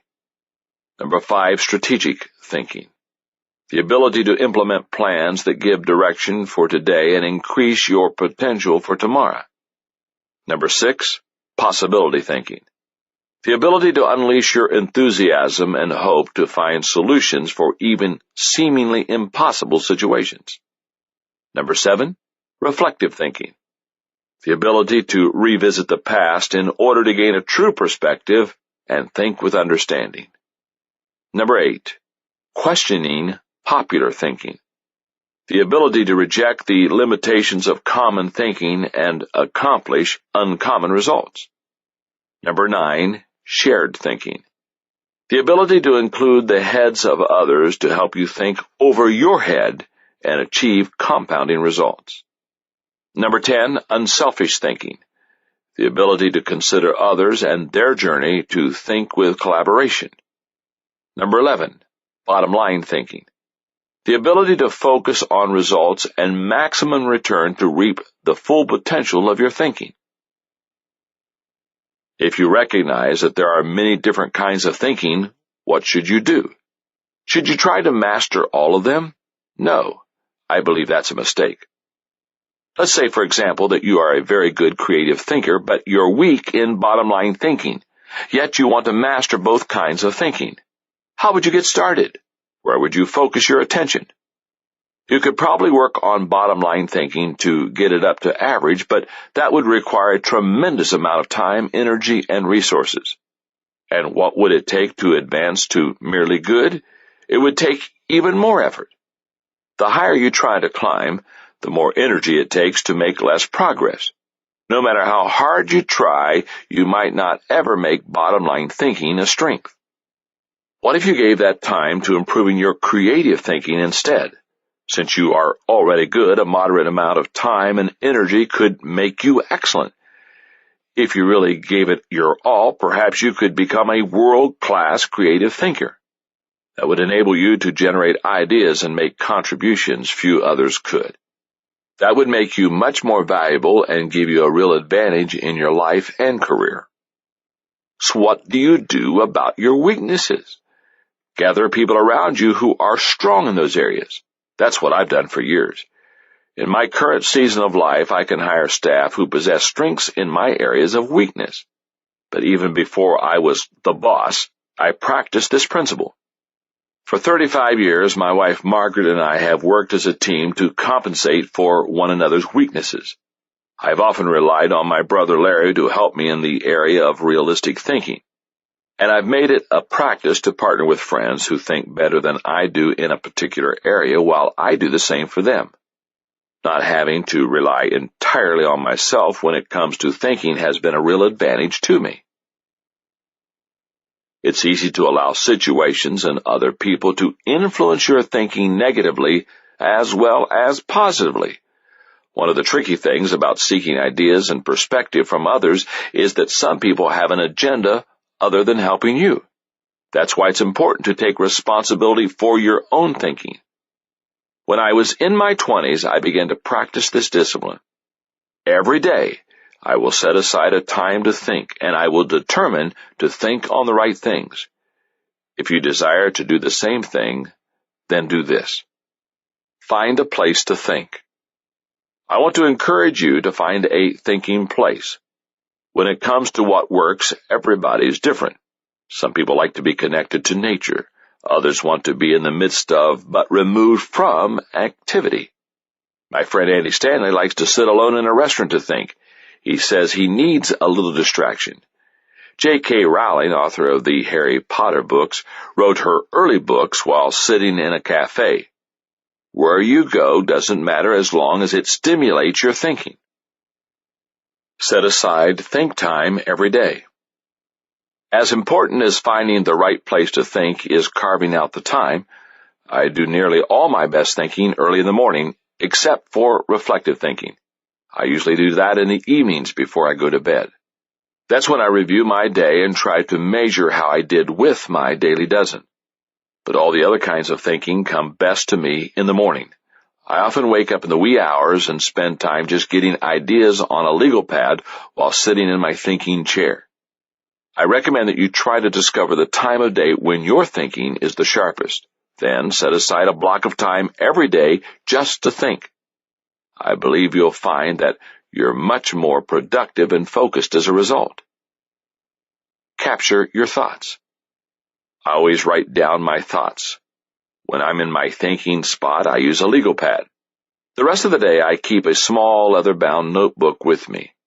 I even have something to write with next to my bed at night, a small pad with a light attached that illuminates when you remove the pen. That way I can write a note while still in bed without disturbing Margaret by turning on a light. Have a system and use it. Try to improve your thinking every day. It's true that the more thinking you do, the better you become at it, but you can quickly improve your thinking if you do the following on a daily basis. Number 1, focus on the positive. Thinking alone won't guarantee success. You need to think about the right things. Negative thinking and worry actually hinder the thinking process rather than improve it. I believe in this so wholeheartedly that the first book I wrote was a collection of short, uplifting, and instructive chapters. I called it Think on These Things, based on a Bible passage that always inspired me. Whatever is true, whatever is honorable, whatever is just, whatever is pure, whatever is pleasing, whatever is commendable, if there's any excellence, and if there is anything worthy of praise, think about these things. Focus on the positive, and your thinking will move in a positive direction. Number 2, gather good input. I've always been a collector of ideas. I do a lot of reading, and I continually file the ideas and quotes I find. I found that the more good ideas I'm exposed to, the more my thinking improves. And number 3, spend time with good thinkers. If you were to interview a group of top executives in any profession, you would find that well over half had had the benefit of being mentored at some time in their careers. And I believe that the greatest benefit anyone receives in that kind of relationship is learning how the mentor thinks. If you spend time with good thinkers, you will find that the exposure sharpens your thinking. When I was young and highly energetic, I was all for action. But the longer I live, the more I cherish my thinking time. Perhaps that's because I have begun to realize the value it has brought to me. In my teens, my thinking began to be focused on that which was positive. In my 20s, my thinking separated me from many of my peers. In my 30s, my thinking gave me an audience and a following. In my 40s, my thinking took my work to a much higher level. In my 50s, my thinking has taken me to a much higher level. And the best part is that I'm not done yet. I believe my best thinking is still ahead of me. I'm always trying to increase the quantity and the quality of my thinking because few things give as great a return as good ideas. When a person's thinking is good, a lot of other things in life take care of themselves. Decision number 6. Today's commitment gives me tenacity. What were you born to do? What do you think your future holds? Do you believe that you have a purpose or a destiny? If so, will you fulfill it? To become the person you have the potential to be, you will need great tenacity. That quality comes from commitment. Listen to these truths concerning commitment. Commitment can change your life. Think about a time in your life when you made a real commitment to do something differently. Didn't your life change as a result? It may have not turned out exactly as you expected, but it undoubtedly set you on a new course. If you want to change, you must embrace commitment. Your commitment will be tested every day. I think many people see commitment as an event, something that is done in a moment. They say, I do in a wedding ceremony. They shake hands to close a business deal. They buy a treadmill in order to exercise. But the commitment doesn't end with that decision. It's just getting started. And you better believe that any time you make a commitment to something, it will be tested. That happens in any number of ways. Experiencing failure. Perhaps the greatest challenge to commitment is failure. Olympic gold medalist Mary Lou Retton says, achieving that goal is a good feeling, but to get there, you have to also get through the failures. You've got to be able to pick yourself up and continue. Having to stand alone. When you want to accomplish something, people will try to distract you. They will challenge you. They may even try to get you to compromise your values. It may be unintentional. It may be because they're worried that if you grow, they will feel left behind. In those moments, you need to ask yourself, who am I trying to please? If you desire to please yourself by following through on your commitments to yourself, there will be times that you need to stand alone. Facing deep disappointment. Let's be honest, a lot of things can go wrong in life.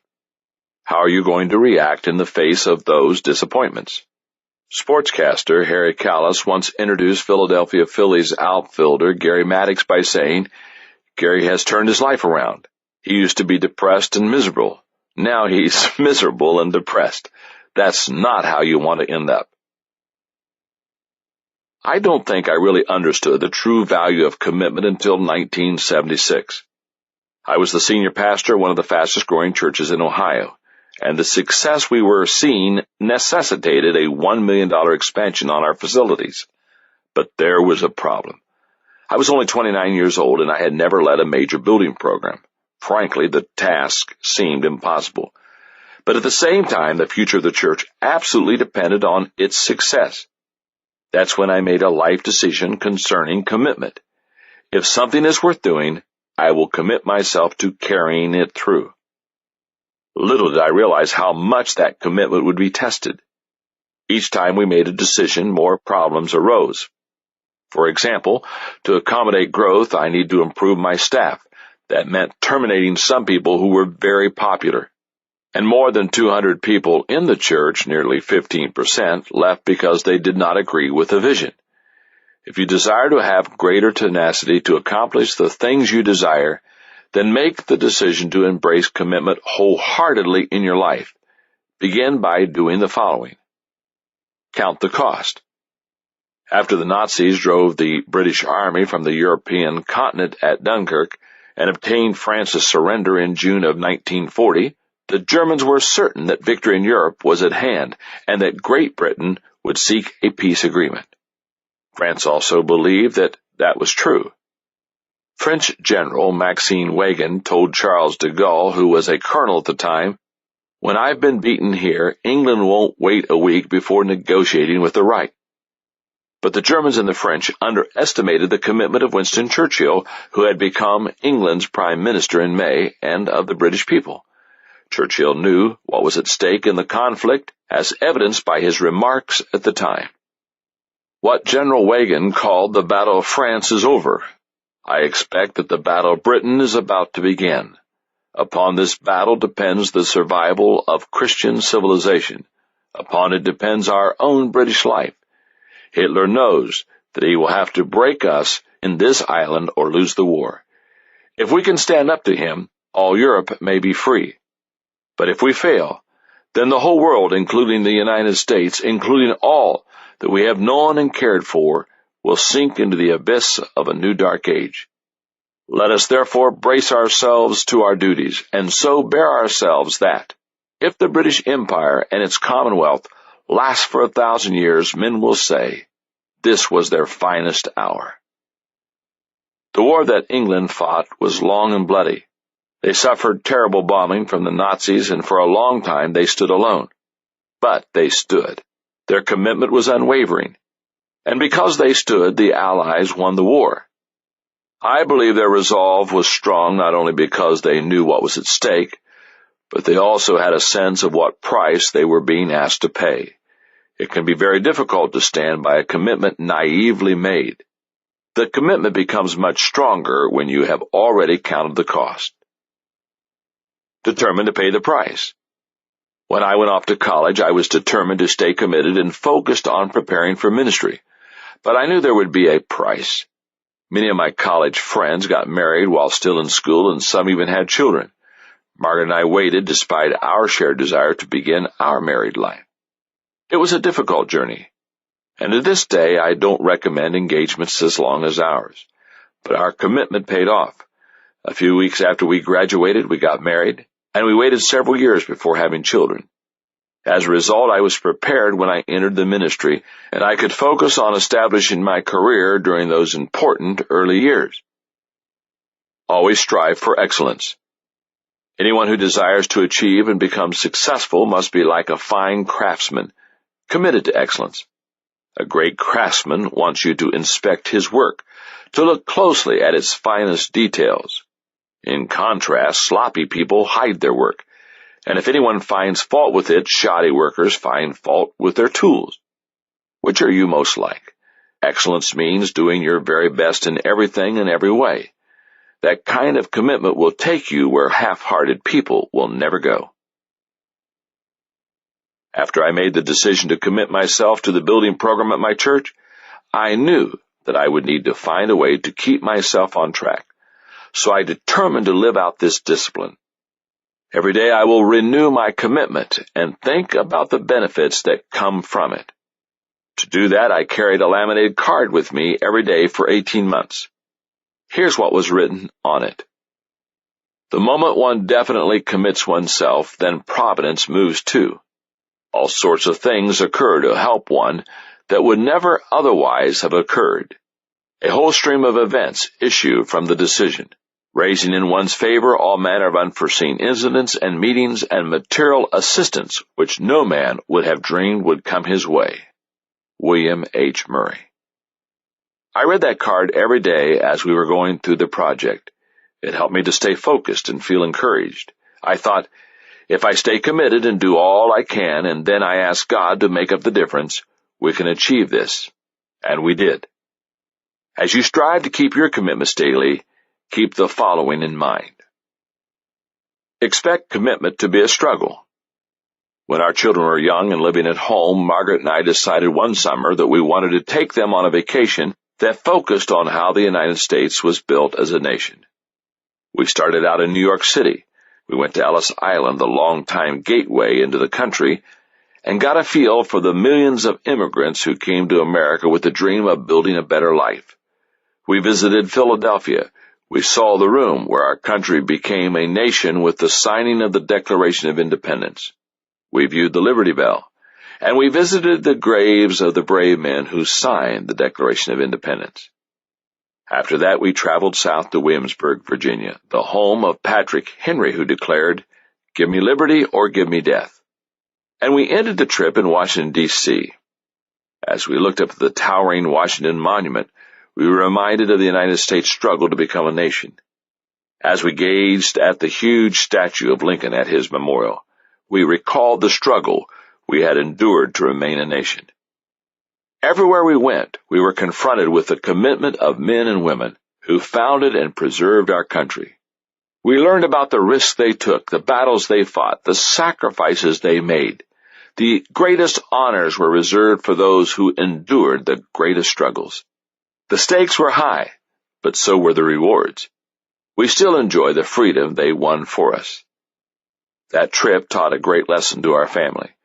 Anything worth having is going to be a struggle. Commitment doesn't come easy, but when you're fighting for something you believe in, the struggle is worth it. Focus on choices, not conditions. In general, people approach daily commitment in one of two ways. They focus on the external or the internal.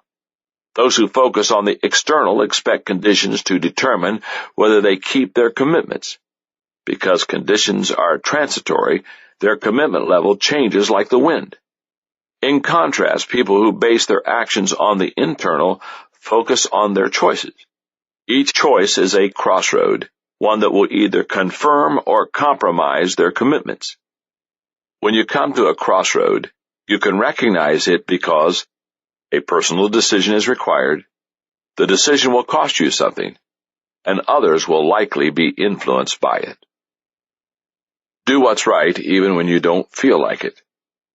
Thomas A. Buckner said, "To bring oneself to a frame of mind and to the proper energy to accomplish things that require plain hard work continuously is the one big battle that everyone has. When this battle is won for all time, then everything is easy."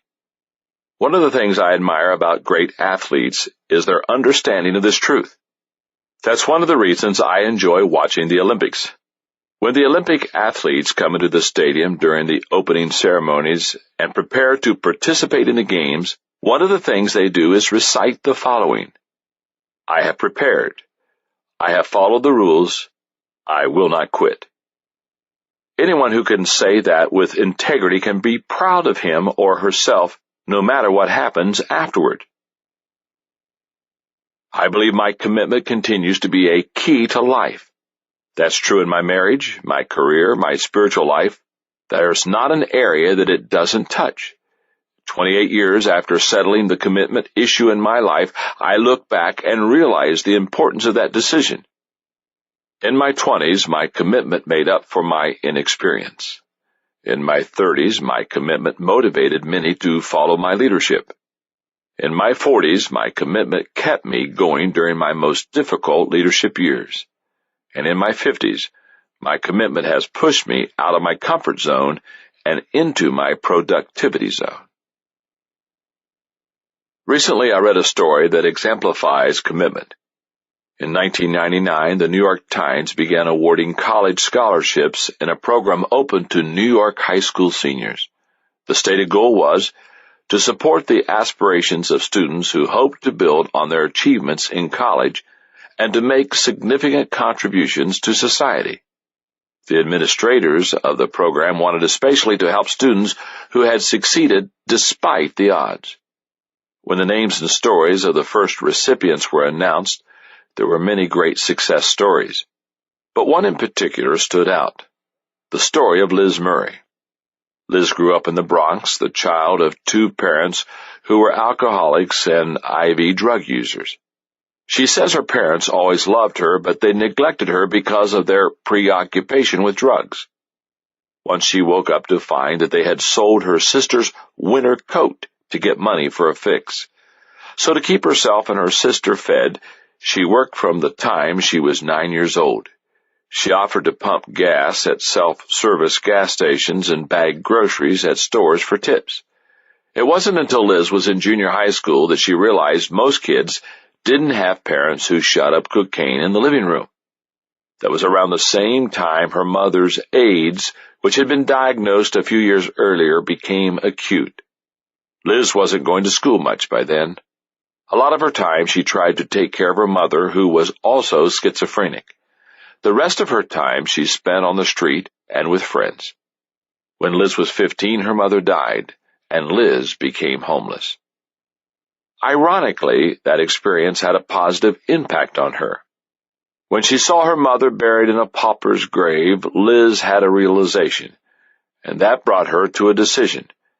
She says, "I connected the lifestyles that I had witnessed every day with how my mother ended up, and if there was anything that I could do about it, that would not happen to me. So I wanted to get back into school, but mind you, I was homeless. Her circumstances were dire, but she committed herself to the task. First, she found a summer job. Her employer and co-workers never knew that she was homeless. Her pay was based entirely on commission, and she excelled. That helped her scrape together enough money to survive. Then she got herself accepted at Humanities Preparatory Academy, a public high school in Manhattan. To make up for lost time, she did 4 years of coursework in 2 years by taking 10 classes at a time. By day she went to school, by night she studied in the stairwells, and often rode subway trains until morning. She set her sights high. She had visited Harvard on a school trip. She decided to apply there and to apply for the New York Times scholarship. Since her mother's death, she had gained tenacity and focus. Her death showed me how short life is, said Liz, something I remind myself of dozens of times a day. Thinking of this, it's easy to prioritize in any difficult situation. It's always the people I care about that matter, and also working to bring out all the potential inside of me is a way of loving the people close to me the best I can. The interviews for Harvard and the scholarship fell on the same day. On that day, she also had an appointment at a welfare office to keep her meager benefits coming. As she waited in line, she saw her opportunity to get to the interviews ticking away. In frustration, she asked if she could be bumped to the front of the line because of her interview with Harvard. She was told, "Right, and the lady in front of you has an interview with Yale. Sit down." She walked away from her benefits and chose to go to the interviews. In the end, she made her interviews and her grades. She was awarded a yearly $12,000 scholarship, and she was accepted at Harvard. She has since transferred to Columbia. She says it's a better fit for her and she can be closer to her father. Her story has been picked up by news programs. Lifetime made it into a movie, and she's currently writing it in a book format. She inspires everyone she meets. Her father, who is HIV positive and currently living drug-free, says that she is his hero. But Liz takes it all in stride. When asked about her philosophy, she summed it up this way: "There's always a way through things if you work hard enough and look close. It all depends on your level of determination." Hard work and determination. That sounds like a good description of commitment. Decision number 7. Today's finances give me options. O. Donald Olson quips that the average American is busy buying things he doesn't want with money he doesn't have to impress people he doesn't like. There isn't an aspect of life that financial matters don't touch. And when people don't handle finances well day to day, it causes huge problems. Take a look at 3 simple truths about finances. Number 1, money won't make you happy. Even though most people would say they agree with the saying, money won't buy happiness, they sometimes act as if they think it's true. Why else would they make money such a high priority or compromise their values to get it? As a young man, I may have suspected that people with money were happier than people without it, but as I began counseling people with above-average incomes, I found that they had no advantage over people with low incomes. Automaker Henry Ford said, "Money doesn't change men, it merely unmasks them. If a man is naturally selfish or arrogant or greedy, the money brings it out. That's all. You are what you are, no matter how much or how little money you have." Number 2, debt will make you unhappy. Having money may not make people happy, but owing money is sure to make them miserable. Novelist Samuel Butler, who satirized the Victorian life in England, wrote, "All progress is based upon a universal innate desire on the part of every living organism to live beyond its income.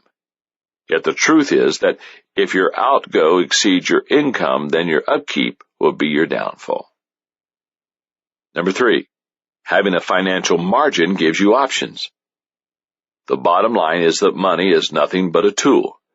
It is good for helping one achieve goals, but the goal of getting money for its own sake is ultimately hollow. If you have very little money, you have fewer choices. If you want to live where it's most convenient to your job, you may not be able to if you lack money. You may not be able to send your children to the school you want. You may not be able to afford a reliable car. You may not be able to take off time from work to see your children's ball games or recitals. You may not be able to switch careers to something you love.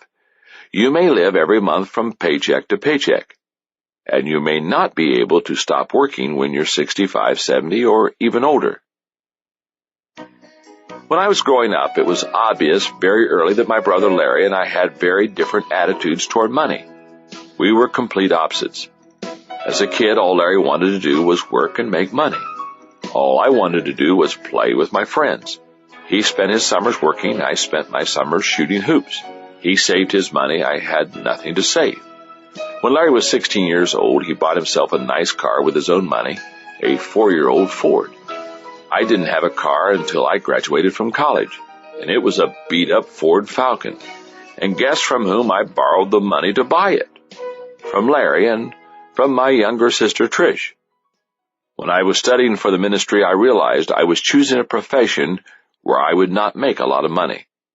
I didn't mind that because I was doing what I believed I was called to do and what would be personally fulfilling. But I also recognized that when a person has no money, he has few options. In 1985, Margaret and I made a decision. We will sacrifice today so that we can have options tomorrow.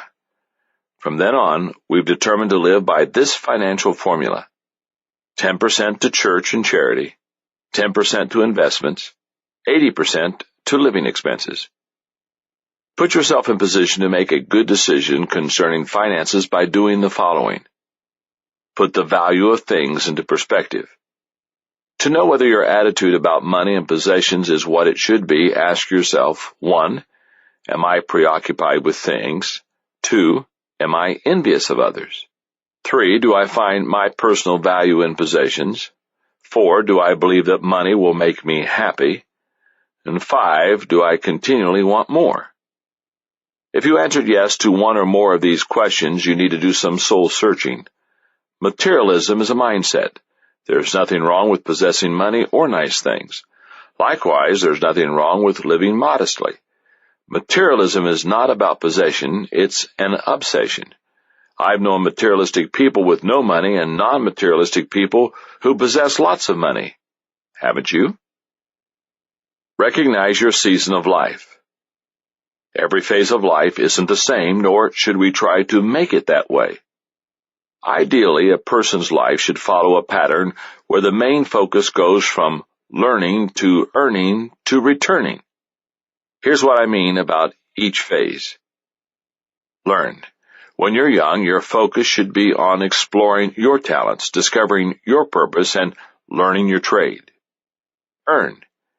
If you're on track with your purpose, you've learned your trade well, and you practice it with excellence. The hope is that you will be able to earn a good living. Return.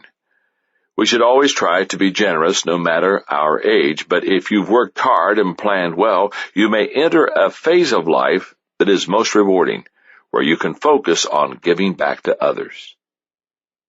Reduce your debt. Michael Kidwell and Steve Rode, authors of Get Out of Debt, Smart Solutions to Your Money Problems, believe every person in debt is suffering from some type of depression. Debt is one of the leading causes of divorce, lack of sleep, and poor work performance. It is truly one of the deep, dark secrets that people have. It robs them of their self-worth and keeps them from achieving dreams. Kidwell and Rode suggest 5 steps to reduce debt. 1. Stop incurring debt. 2. Track your cash. 3. Plan for the future. 4. Don't expect instant miracles. 5. Seek professional help. Don't let your possessions or your lifestyle possess you. If you're a slave to debt, find a way to free yourself. I'm still growing in the discipline of finances. I settled my personal financial issue years ago with 10-10-80. But it's been only in the last decade that I have learned to be better at finances in business. I used to focus on the vision of the organization, hire the best leaders I could find to join me in achieving it, and then lead to the best of my ability. I pretty much left the financial aspects of the business to others. But my brother Larry took me to task for that attitude. He told me that I had no right to neglect business finances just because it wasn't an area of strength or passion for me. So now at home and in business, I maintain this discipline. Every day I will focus on my financial game plan so that each day I will have more, not fewer options. The earlier you make the decision and practice the discipline of sound financial management, the more options you will have. To help you approach your finances every day with the right attitude, do the following. Number 1, become a good earner. To become a good financial manager, you must first have something to manage. That's why I believe the first discipline of finances is to maximize your earning potential. By that, I don't mean to neglect the other important areas of life in order to make a buck, nor am I suggesting that your focus should always be on money. Just maintain a strong work ethic and learn how to make and manage money. Develop relationships with people who are successful in this area and learn from them. There are also plenty of good books about personal and business finances. Number 2, be grateful every day. One of the most important things you can do for yourself is keep your perspective and be thankful for whatever you have. Poet Rudyard Kipling once told his audience while speaking at a graduation ceremony, "Do not pay too much attention to fame, power, or money. Someday you will meet a person who cares for none of these, and then you will know how poor you are." Number 3, don't compare yourself to others. If you see your neighbors buying new furnishings for their homes, taking elaborate vacations, and driving a new vehicle every year, does something stir inside you to do the same? Just because someone appears to be in similar circumstances to you doesn't mean anything. Your neighbors might earn twice as much as you do, or they may be in debt up to their eyeballs and 3/4 of the way to bankruptcy court. Don't make assumptions, and don't try to be like someone else. As I look back at my life in light of finances, I realize that my thinking has changed over the years as I've gotten more mature and more realistic. In my 20s, I realized that life consisted of more than money. In my 30s, I realized that money would give me options. In my 40s, I realized that I needed to pay now in order to play later. In my 50s, I realized that the greatest joy in making money is the privilege of giving it away.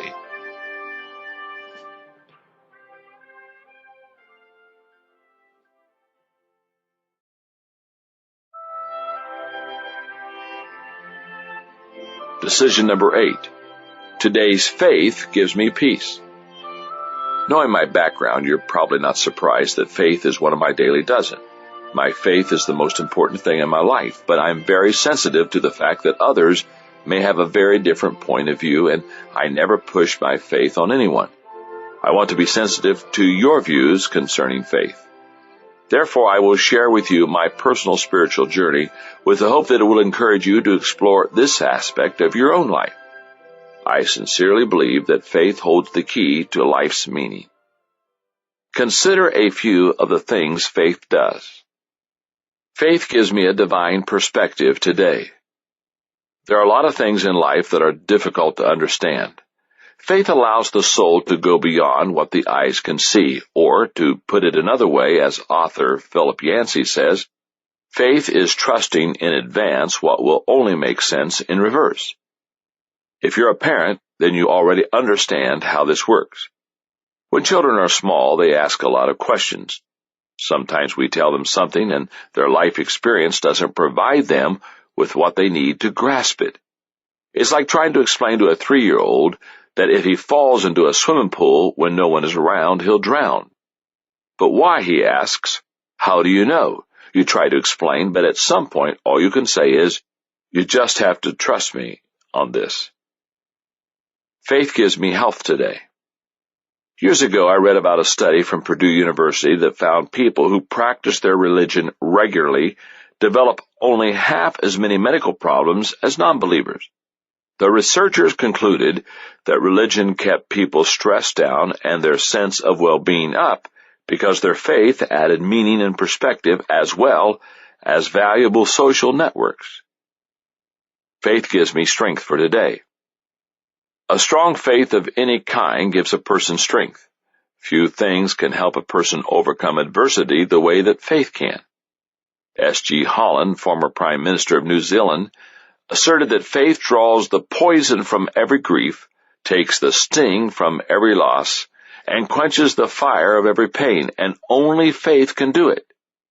Faith gives a person power. I grew up in a household filled with faith. My father, Melvin, became a pastor as a young man and remains in ministry to this day at age 83. I heard words of faith from him and my mother, Laura, every day growing up. But you can't live on someone else's faith. There are no spiritual grandchildren. Each person must make his own decision and act on it with integrity. At age 17, I made my faith decision. I will accept God's gift of His Son, Jesus Christ, as my Savior. That decision, more than any other, has shaped my life. It has forged my worldview. Recognition of God's love for everyone has influenced how I view others. The Golden Rule has taught me how to treat people. God's love for me has given me great self-worth. And the Bible has taught me how to lead people. Whenever I'm asked to sign a copy of the Maxwell Leadership Bible, the edition that contains leadership notes from my 30 years of studying leadership in Scripture, I write, "Everything I know about leadership, I learned from this book." If you desire to make an honest exploration of faith, then know this. We already have faith.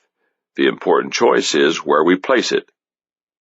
Author John Bisagno observed, "Faith is at the heart of life. You go to a doctor whose name you cannot pronounce. He gives you a prescription you cannot read.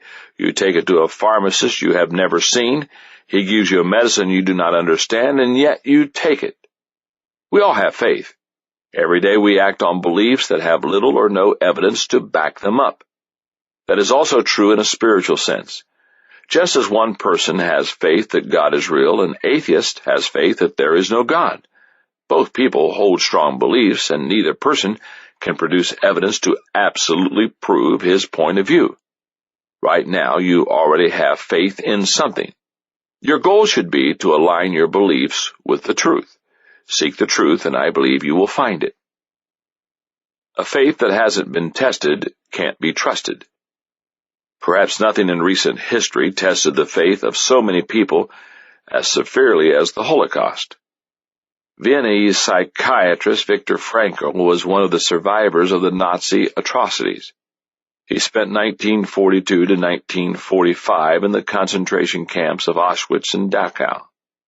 Frankl once said, "A weak faith is weakened by predicaments and catastrophes, whereas a strong faith is strengthened by them." Despite the horrors he witnessed and the treatment he suffered, his faith didn't weaken, it deepened. Thousands of books have been written on how to live out the disciplines of faith. Perhaps that is so because it is such a difficult thing to do. For me, the discipline can be captured in one simple phrase: every day to live and lead like Jesus. While the words are simple, following through is not. Living out the discipline of faith is the greatest challenge of my daily dozen. The problem is that instead of being like Jesus, I often want to be like John Maxwell. I fall short of the mark. But with God as my helper, I keep growing. When I do follow in his footsteps and live his principles, people are helped and I am fulfilled. Following are 4 suggestions for managing your discipline of faith. Number 1, embrace the value of faith. There are some things in life you will arrive at only through faith. In the past, many people hoped that science would provide all the answers to life's questions. But science cannot do that. Ironically, what is embraced as scientific fact changes from generation to generation. Just look at the way scientists have viewed our solar system. Ptolemy believed the Earth was at its center. Copernicus asserted that the sun was at its center and the planets moved in circular orbits around it. Kepler proved that the orbits were elliptical. Today, scientists no longer argue the structure of the solar system, but ideas on how it was formed change continually. Contrast science with faith. The core beliefs of Judaism and Christianity have not changed in thousands of years. There's a spiritual aspect to human life that cannot be denied. Spiritual needs must be met spiritually. Nothing else can fill the void. Number 2, put God in the picture. If you want to embrace faith, you must let God into your life.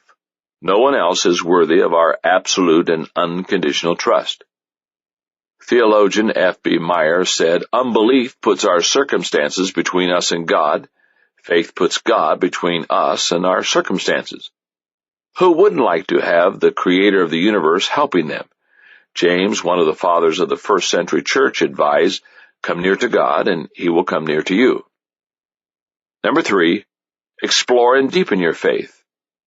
D.L. Moody, a 19th century lay preacher who founded Northfield Seminary and the Moody Bible Institute, explained how his faith developed.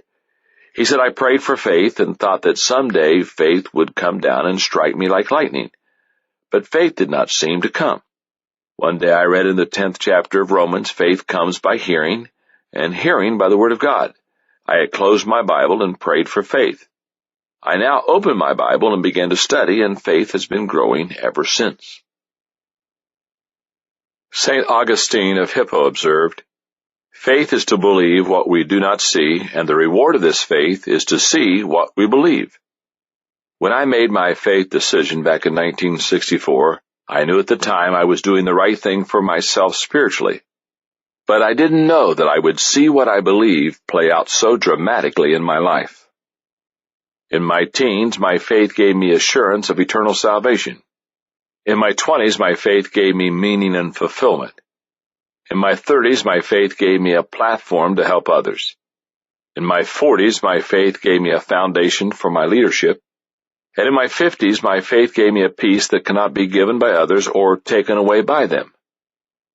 I cannot imagine how my life would have played out without my faith at the center of it. Ever since he was a kid, Rick Husband wanted to be an astronaut. He remembered seeing his first space launch at age 4, and he was fascinated by the Gemini and the Apollo missions. Patty Reagan, a friend whose family had been close to the Husbands for 3 generations, said, "Rick wanted to be an astronaut from the time he was in the 4th grade, and he did everything he needed to do that." When Husband went off to college at Texas Tech, He studied mechanical engineering and became a member of the Air Force ROTC. He completed undergraduate pilot training and then began his career as an F-4 fighter pilot in the Air Force. Before long, he became a flight instructor and then a test pilot. As a program manager, he helped work on an increased performance engine. He became an F-15 demonstration pilot, and he participated in a pilot exchange program with the RAF. In all, he had logged more than 3,800 hours of flight time in more than 40 different kinds of aircraft. He was among the best of the best. Along the way, not only did he earn his master's degree in mechanical engineering from Cal State Fresno, but he also got married and had 2 children.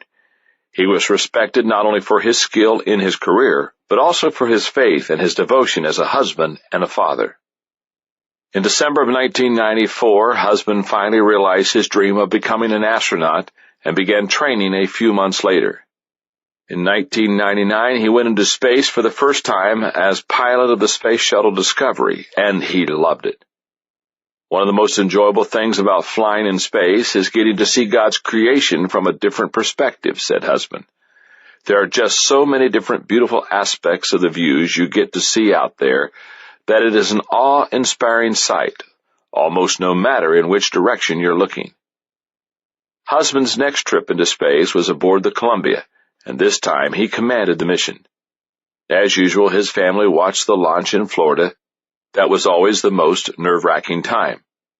When Rick's wife, Evelyn, described it, she said that the worst is in the first couple of minutes because of the Challenger. When I saw the rocket boosters come off, that pretty much does it for me because I feel like we're home free.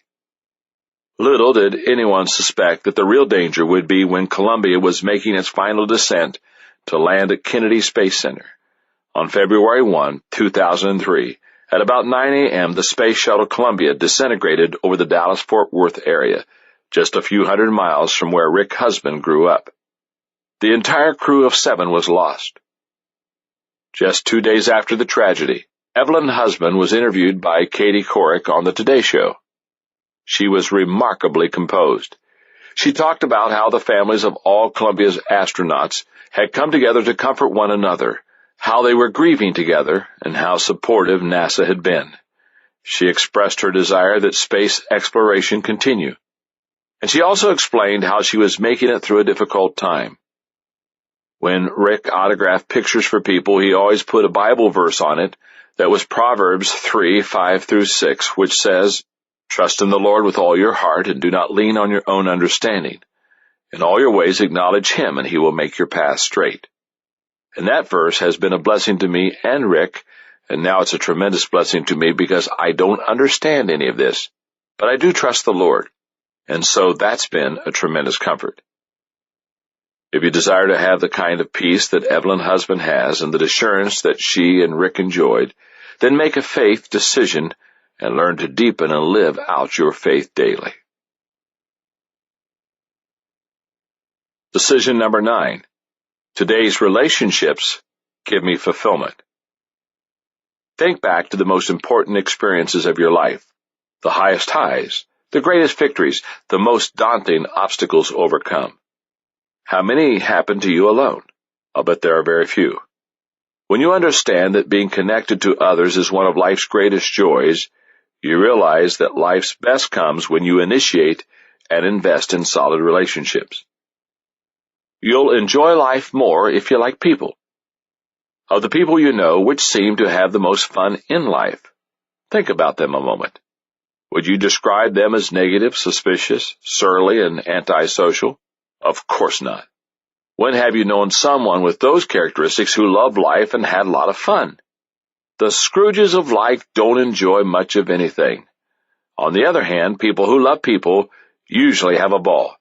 If you like people, then no matter where you go, you'll meet a friend. You'll get farther in life if people like you. Consultant John Luther observes, natural talent, intelligence, a wonderful education, none of these guarantees success. Something else is needed. The sensitivity to understand what other people want and the willingness to give it to them. Worldly success depends on pleasing others. No one is going to win fame, recognition, or advancement just because he or she thinks it's deserved. Someone else has to think so too. There's an old saying in sales: all things being equal, the likable person wins. But all things not being equal, the likable person still wins. There's no substitute for relational skill when it comes to getting ahead in any aspect of life.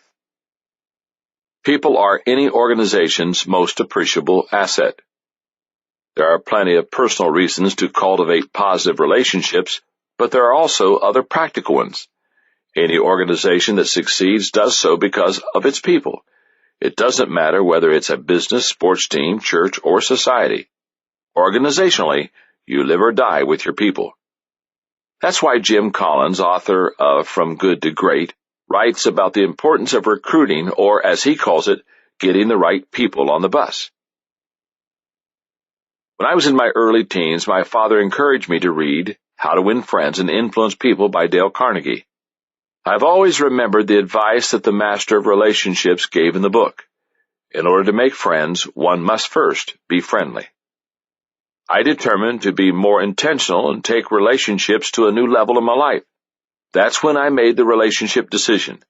I will initiate and make an investment in relationships with others.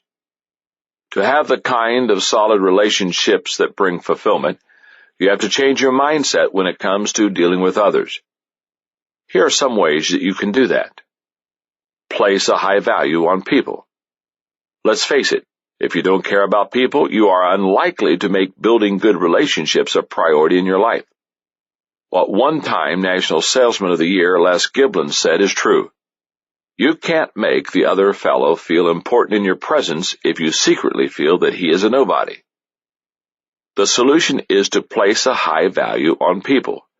Expect the best from everyone. Assume people's motives are good unless they prove them to be otherwise. Value them by their best moments, and give them your friendship rather than asking for theirs. That will ultimately be their decision. Learn to understand people. If you desire to improve your understanding of people so that you can build positive relationships, then keep in mind the following truths about people and actions you can take to bridge the gap often caused by them. People are insecure. Give them confidence. People want to feel special. Sincerely compliment them. People desire a better tomorrow. Show them hope. People need to be understood. Listen to them. People are selfish. Speak to their needs first. People get emotionally low. Encourage them. And people want to be associated with success. Help them win. When you understand people, don't take their shortcomings personally, and help them to succeed, you lay the groundwork for good relationships. To keep me on track in my relationships so that I'm investing in them as I must to make them successful, I practice this discipline. Every day I make the conscious effort to deposit goodwill into my relationships with others. Every evening I evaluate this area of my life by asking myself, have I been thoughtful toward people today? Would they express joy that they have spent time with me? If the answer is yes, then I've done my part. If you want to improve your relationships through your everyday actions, then do the following. Put others first. The most basic way to put others first is to practice the golden rule. Do unto others as you would have them do unto you. If you take that mindset into all your relationships with others, you can't go wrong. Don't carry emotional baggage. Few things weigh as much as old hurts and offenses carried day after day in a person's life. If you want to enjoy your time with other people, you've got to get rid of that kind of stuff. You can't keep score of old wrongs and expect to make relationships right. If someone has hurt you and you need to address it and get it out onto the table, then do it right away. Resolve it and get beyond it. If it's not worth bringing up, forget about it and move on. Give time to your most valuable relationships. Most people give away their relational energy on a first-come, first-served basis. Whoever gets their attention first gobbles up their time and relational energy. That's why the squeaky wheels instead of the high producers at work consume so much attention, and why so many people have nothing left to give when they get home from work. You already know that I believe your family provides the most valuable relationships in your life. They should come first as you plan to spend your time. After that should come your next most important relationships. It's a matter of practicing good priorities. As I grow older, what I cherish most is my relationships. I've been very fortunate in this area of life for a long time. Over a 2-year period when I was in my 20s, I was best man in 8 weddings. I can't count the number of friends I have. I enjoy a great marriage. I've built relationships that have lasted for decades. Every week, my assistant receives a call from someone who describes himself as my best friend. And every day I receive emails from people I love. As I look back, I realize that in my 20s, my relationships filled my days with joy. In my 30s, my relationships gave me wisdom and insight. In my 40s, my relationships lifted me to a higher level. And in my 50s, my relationships provide me with wonderful memories. Has someone who was bigger, faster, and better than you ever come alongside of you and taken an interest in you? That's what Dr. Bill Bright, the founder of Campus Crusade for Christ, did for me. In my circles, he was a legend. He's what I call a level 5 leader, someone who's larger than life, a leader people follow because of who he is and what he represents. In the 1950s, he and his wife, Annette, made a declaration that they would become slaves for the sake of their faith, and they have lived out that commitment. His worldwide organization has nearly 13,000 employees and more than 10,000 trained volunteers. He has been awarded the Templeton Prize for the Advancement of Religion. Billy Graham called him a man whose sincerity and integrity and devotion to our Lord have been an inspiration and a blessing to me ever since the early days of my ministry. 20 years ago, Bill took me under his wing and became my mentor. He always made time for me. When I had leadership questions, he graciously answered them. He became a model of visionary leadership to me, challenging me to think bigger, to reach farther, to give more of myself. But he was also my friend. He loved me and gave to me with absolutely no thought of getting anything in return. In 2001, I had the privilege of honoring Bill Bright at one of our conferences with the Catalyst Award for Lifetime Achievement for being a leader, pioneer, mentor, and friend of leaders for 50 years. He was very gracious when he accepted it. He received so many awards over the decades that it probably didn't mean much to him. But it was a big deal to me, especially since I knew he was dying. During the ceremony, I read a letter that I had composed and delivered to Bill after I received word that he was diagnosed with pulmonary fibrosis. I remember writing it on a plane and just weeping, and I was embarrassed when the flight attendant asked me if I was okay. I wanted to let Bill know how much he meant to me. In part, the letter said, "Bill, the greatest deposit you have made in my life is your personal interest in me. Often you have said with affection, 'My dear John.' Each time those words have touched my heart. It was your belief in me that placed me on a program of a conference in 1983. And as I sat beside Lloyd Ogilvy, Ray Steadman, Chuck Swindoll, John Stott, Chuck Colson, and you, I realized this 37-year-old kid was way over his head. Why would you pick me out of a crowd of leaders in South Korea and ask me to ride in your car in the motorcade? You honored me when I was asked to speak at your international conference. You lifted me to a higher level when you wrote a chapter in my Prayer Partner book. Over the years, I've benefited from your notes, phone calls, and personal encouragement. But my greatest moment with you was after lunch we shared together in the late 80s, when I felt the load of leadership and you asked me to kneel beside you. That day, as I knelt beside you, you laid hands on me and you prayed for God to strengthen me. We embraced, and God did answer your prayer. In March of 2003, I was surprised by a note I received from Bill. In it, he invited me to take his place as chairman of Global Pastors Network, an organization he founded to equip leaders around the world. He said, "I would like to bestow upon you a worldwide mantle of leadership to touch and train more than 10 million pastors in the next 10 years. My desire is that God would catapult you further than you have ever dreamed possible in your lifetime. It was a great privilege. Not only was He giving me an opportunity to make a difference in the lives of so many people, but He was giving me a chance to give back for all that He had given to me. On July 19, 2003, Bill Bright died.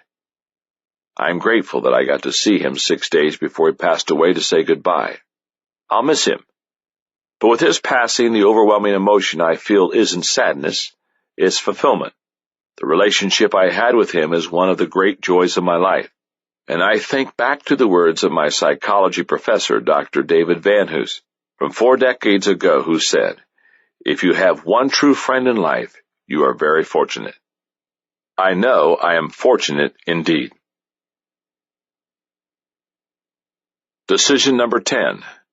Today's generosity gives me significance. If your income doubled overnight, how much money would you give away? How about if your net worth were suddenly over $100 million? What if you became the richest person in the world?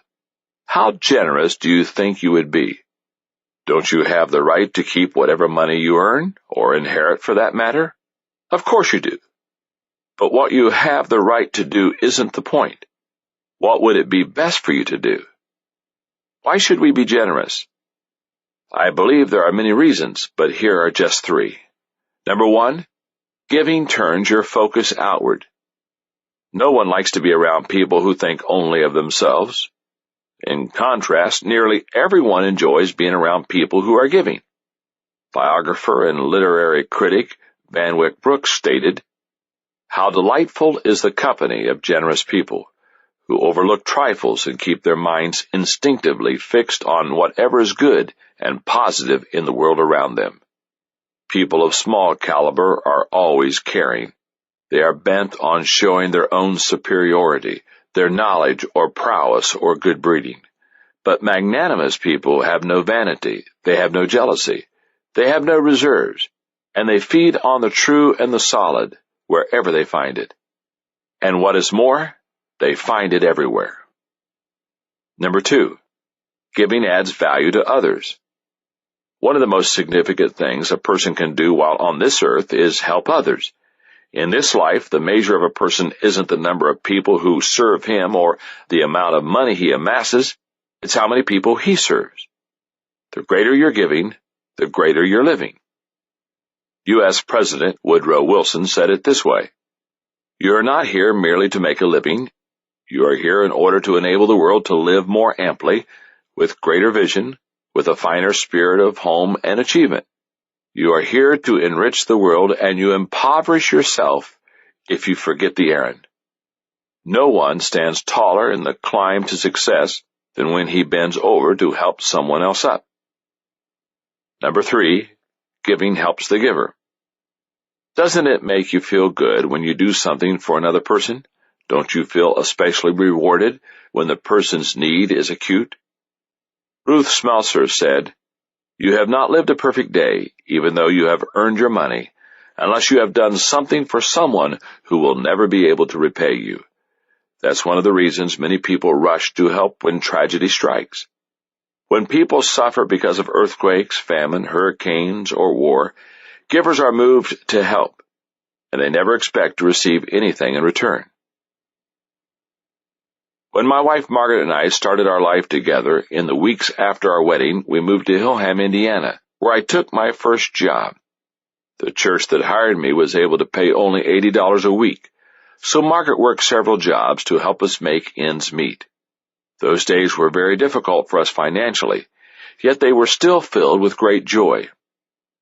At that time, my brother Larry was tasting early success in the business world and was doing very well financially. Larry and his wife Anita saw that we were struggling, and for those first few years they were very generous to us. The only vacations we had were ones they invited us on and paid for. All my good clothes were the result of their generosity. Larry paid my expenses as I worked on a business degree. We will always be grateful to them. As I look back on those days, 3 thoughts are clear to me. First, Margaret and I were never jealous of Larry and Anita's financial success. We were thrilled for them, and not once did we covet what they had. Second, we could see that their generous spirit was a tremendous source of joy for them and a blessing for us. Third, it was then, in 1970, that I realized the incredible value of having a generous lifestyle toward others. That's when I made another of my life decisions. I will live to give. Margaret and I recognize that greatness is not defined by what a person receives, but by what a person gives. True generosity isn't a function of income. It begins with the heart. It's about serving others and looking for ways to add value to them. That's the way to achieve significance in your life. If you desire to become generous and make generosity part of your daily life, then do the following. Give others your money. The way people handle money colors their attitude about many other aspects of their lives. Wherever your money is, that's where your attention goes. Haven't you found that to be true? If you invest heavily in the stock market, you probably check the financial page or your earnings statements frequently. If you spend a large amount of money on a house, you probably spend a lot of time and effort taking care of it. If you give a lot of money to a church or favorite charity, you care how the money is used and whether the organization succeeds. Give others yourself. What do people often value more than your money? The answer is your time and attention. Think about it. What takes greater effort, writing a check or giving your time? What shows the greater level of commitment? My friend Larry Burkett said, "Where there is no giving, there is no commitment." A child desires to have a parent's undivided attention more than anything else. Even sharp employees with great potential understand that a good mentor is more valuable than a mere monetary reward. Money may buy stuff, but a good mentor buys a better future. When you give the gift of yourself, you are being as generous as you can be. It's very easy to live only for yourself. In fact, that may be every person's natural bent. I know it's mine, but we can take another path, to be generous. My desire is to be the kind of person I would like to be around. To help with that, I practice this discipline, reminding myself every day I will add value to others. How do you do it? Here's how to start. Value people. This means treating everyone with respect. Know what people value. This means listening and seeking to understand others. Make myself more valuable. This means growing in order to give because I cannot give what I do not possess. And finally, do things that God values. Since He unconditionally loves people, so must I. I have a lot to be thankful for. As I look back and think about the idea of generosity, this is the pattern that emerges. In my 20s, generosity was modeled for me by my brother and many others. In my 30s, generosity became a priority in my life. In my 40s, generosity became a joy in my life. In my 50s, my generosity has begun to return to me tenfold. Margaret and I have tried to be generous for the last 30-plus years, and we have endeavored to plan our lives so that we can continue to be generous. What we do for ourselves alone dies with us, but what we do for others and the world remains and is immortal. Decision number 11. Today's values give me direction. While I was preparing to write this section, two notable things happened. Sam Maxwell, former CEO of Imclone, who had pleaded guilty to securities fraud, bank fraud, conspiracy to obstruct justice, and perjury, was sentenced to more than 7 years in prison and ordered to pay nearly $4.3 million in fines and back taxes. The other notable thing was that Martha Stewart, founder of Martha Stewart Living Omni Media, and a friend of Maxwell, was indicted on charges of securities fraud, obstruction of justice, conspiracy, and making false statements to prosecutors and the FBI. Unless you've had your head in the sand since the beginning of the new millennium, you've grown sick of hearing such stories. Enron admits to inflating its income figures by $586 million over a few years and files Chapter 11 bankruptcy. WorldCom admits to overstating profits by $7.1 billion, costing 17,000 workers their jobs, and costing the company's stock 75% of its value. news breaks of the Catholic churches covering up improprieties by some priest. The list goes on and on.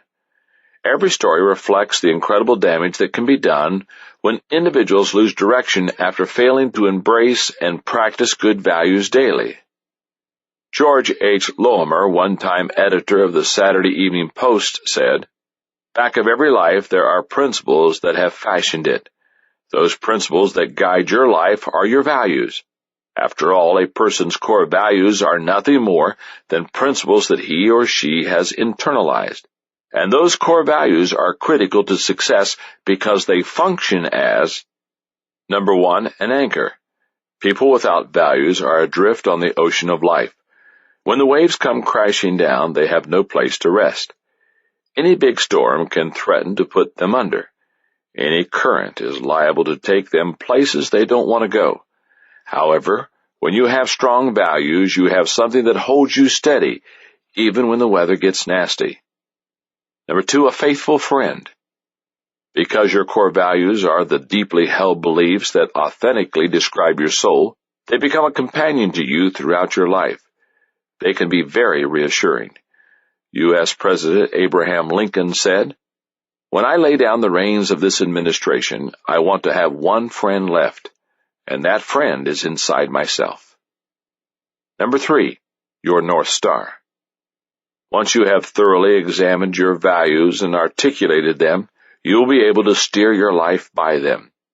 You may add to your list as you become older and wiser, but if something is truly a core value, then it remains one for life. Over the years, I've taught a lot of lessons on values to leaders because values are critical to any kind of success. In preparing to write this book, I spent some time revisiting my own values. Now that I am in my 50s, I think I have finally created the list that will last me until the end of my life. I used that list to outline this book. I value my attitude because it gives me possibilities. I value my priorities because they give me focus. I value my health because it gives me strength. I value my family because it gives me stability. I value my thinking because it gives me an advantage. I value my commitment because it gives me tenacity. I value my finances because they give me options. I value my faith because it gives me peace. I value my relationships because they give me fulfillment. I value my generosity because it gives me significance. I value my values because they give me direction. And I value my growth because it gives me potential. With the guidance of those 12 values, I hope to fulfill the purpose of my life, which centers on three main areas. Number one, my family. To live a credible life so that my values are accepted by my family. Number two, my work. To influence as many people as possible in the shortest amount of time. And three, myself. To die with the satisfaction that I have served God, others, and my family. I grew up in a home where great values were taught and lived out, but I didn't make a conscious decision to embrace good values and live them out until 1970 when I was 23 years old. That year I read Spiritual Leadership by J. Oswald Sanders. It changed my life. It made me realize that I was not leading according to my values, and it gave me the courage to do the right thing even if it wasn't popular. I made the decision. I will lead others based on the values I embrace.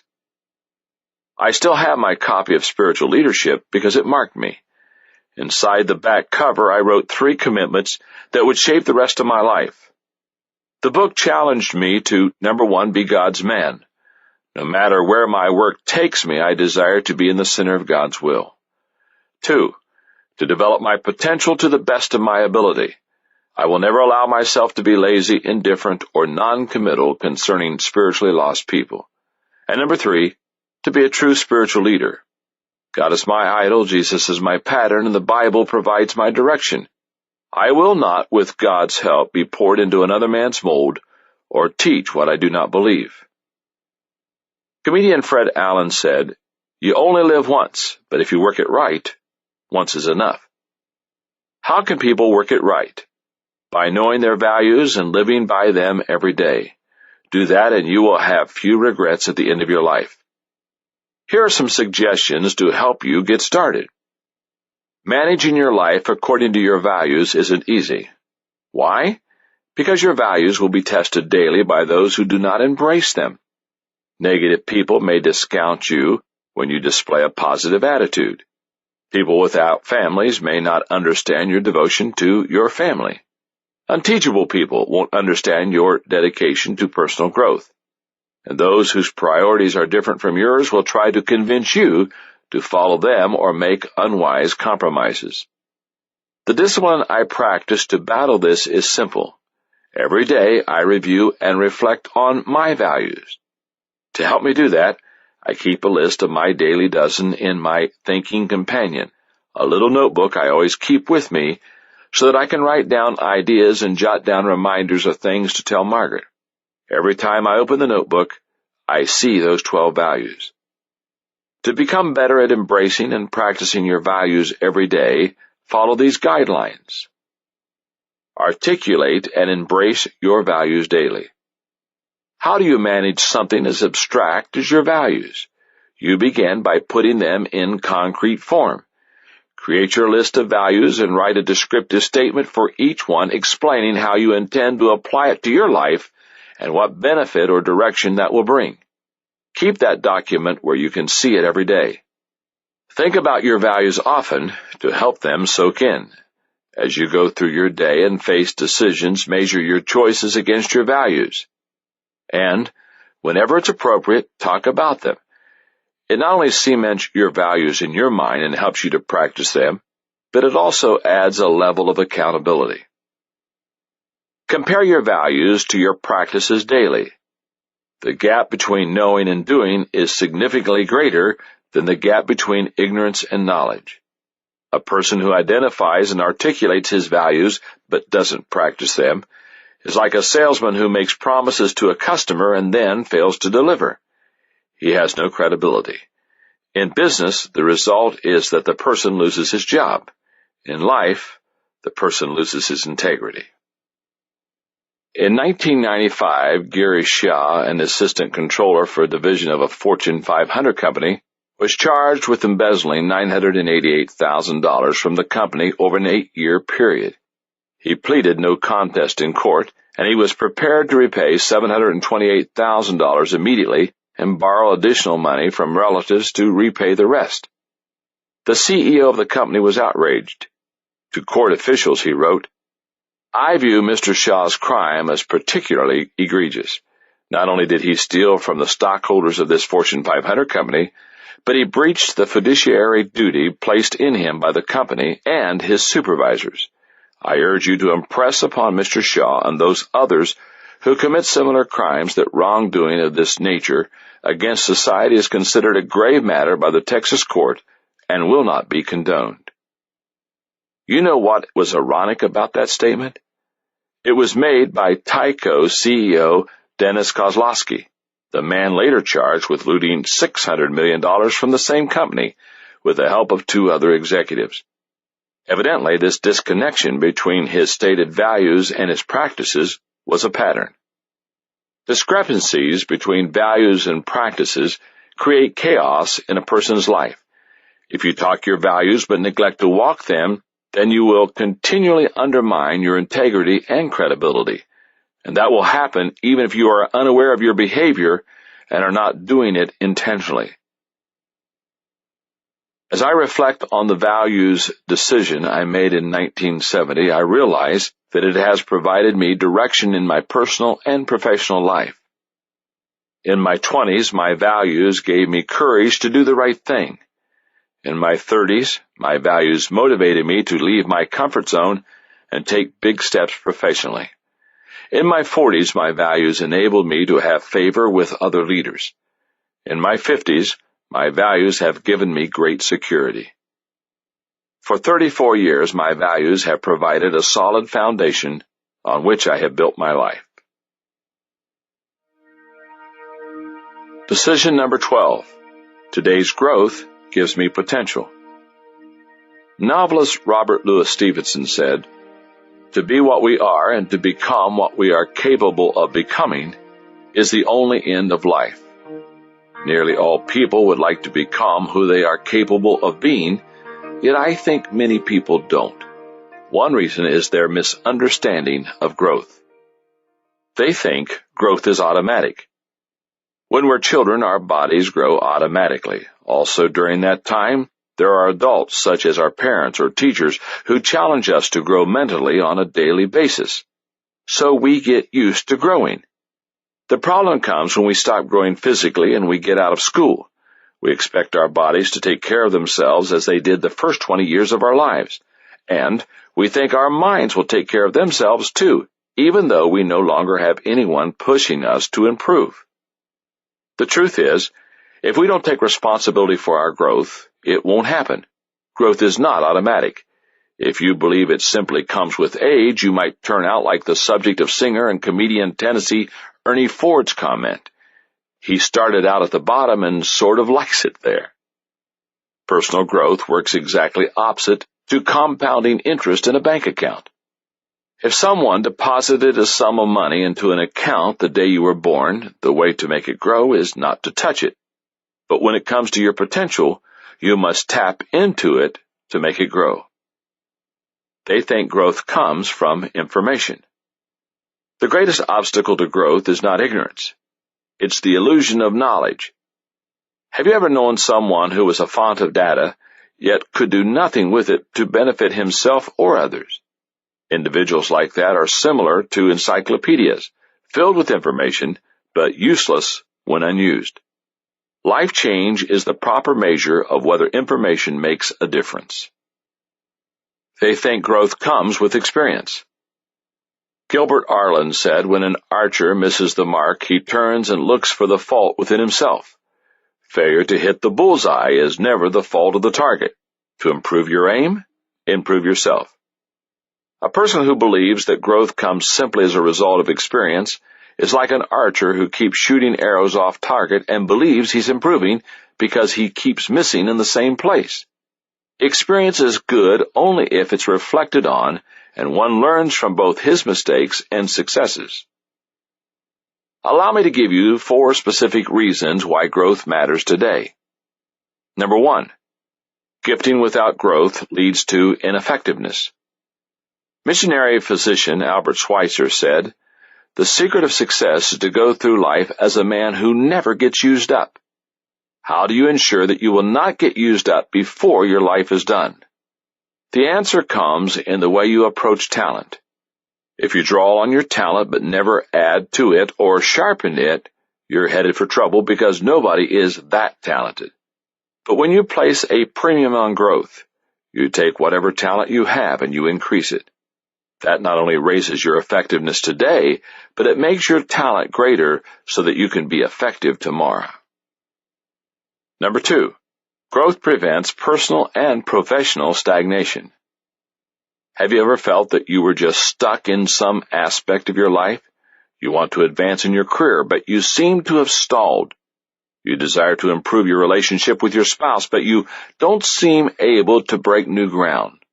Or you hit a plateau in your health, and nothing you do seems to advance your efforts. How do you overcome such stagnation? I'll tell you what a lot of people do. They make external changes. They look for a different job, leave their spouse, or give up exercising. The better solution is to pursue internal changes. You become better equipped to face career challenges. You discover new ways to relate to your spouse. You find ways to improve your eating or maximize your exercise. You gain the potential to break the stagnation and improve your situation without some of the losses of career changes, broken relationships, or neglected health. Number 3, your personal growth impacts your organization's growth. For years, I've taught leadership conferences for people who desire to grow their organizations, and I found that many leaders are looking for quick fixes to create growth. One of the things I've taught in those settings is that if you want to grow the organization, you must grow the leader. Business philosopher and author Jim Rohn puts it another way. In order to do more, I've got to be more. If you are growing, then your organization has a good chance to grow. Number 4, only through continuous improvement can you reach your potential. The Tartar tribes of Central Asia spoke of a certain curse against an enemy. They didn't hurl words calling for their enemies' swords to rust or for their people to die of disease. Instead, they said, "May you stay in one place forever." If you don't try to improve yourself every day, that could be your fate. You will be stuck in the same place, doing the same things, hoping the same hopes for coming years, but never gaining new territory or winning new victories.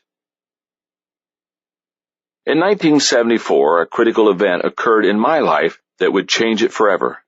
I met Kurt Kampmeyer of Success Motivation, Inc. for breakfast in Lancaster, Ohio.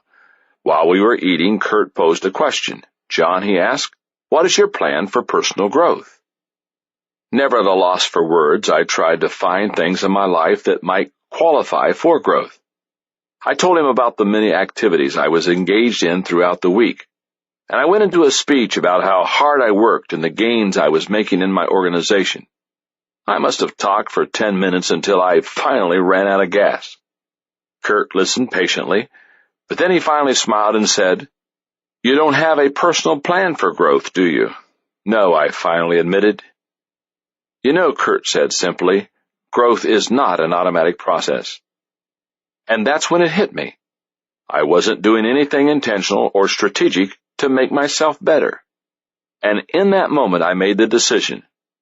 I will develop and follow a personal growth plan for my life.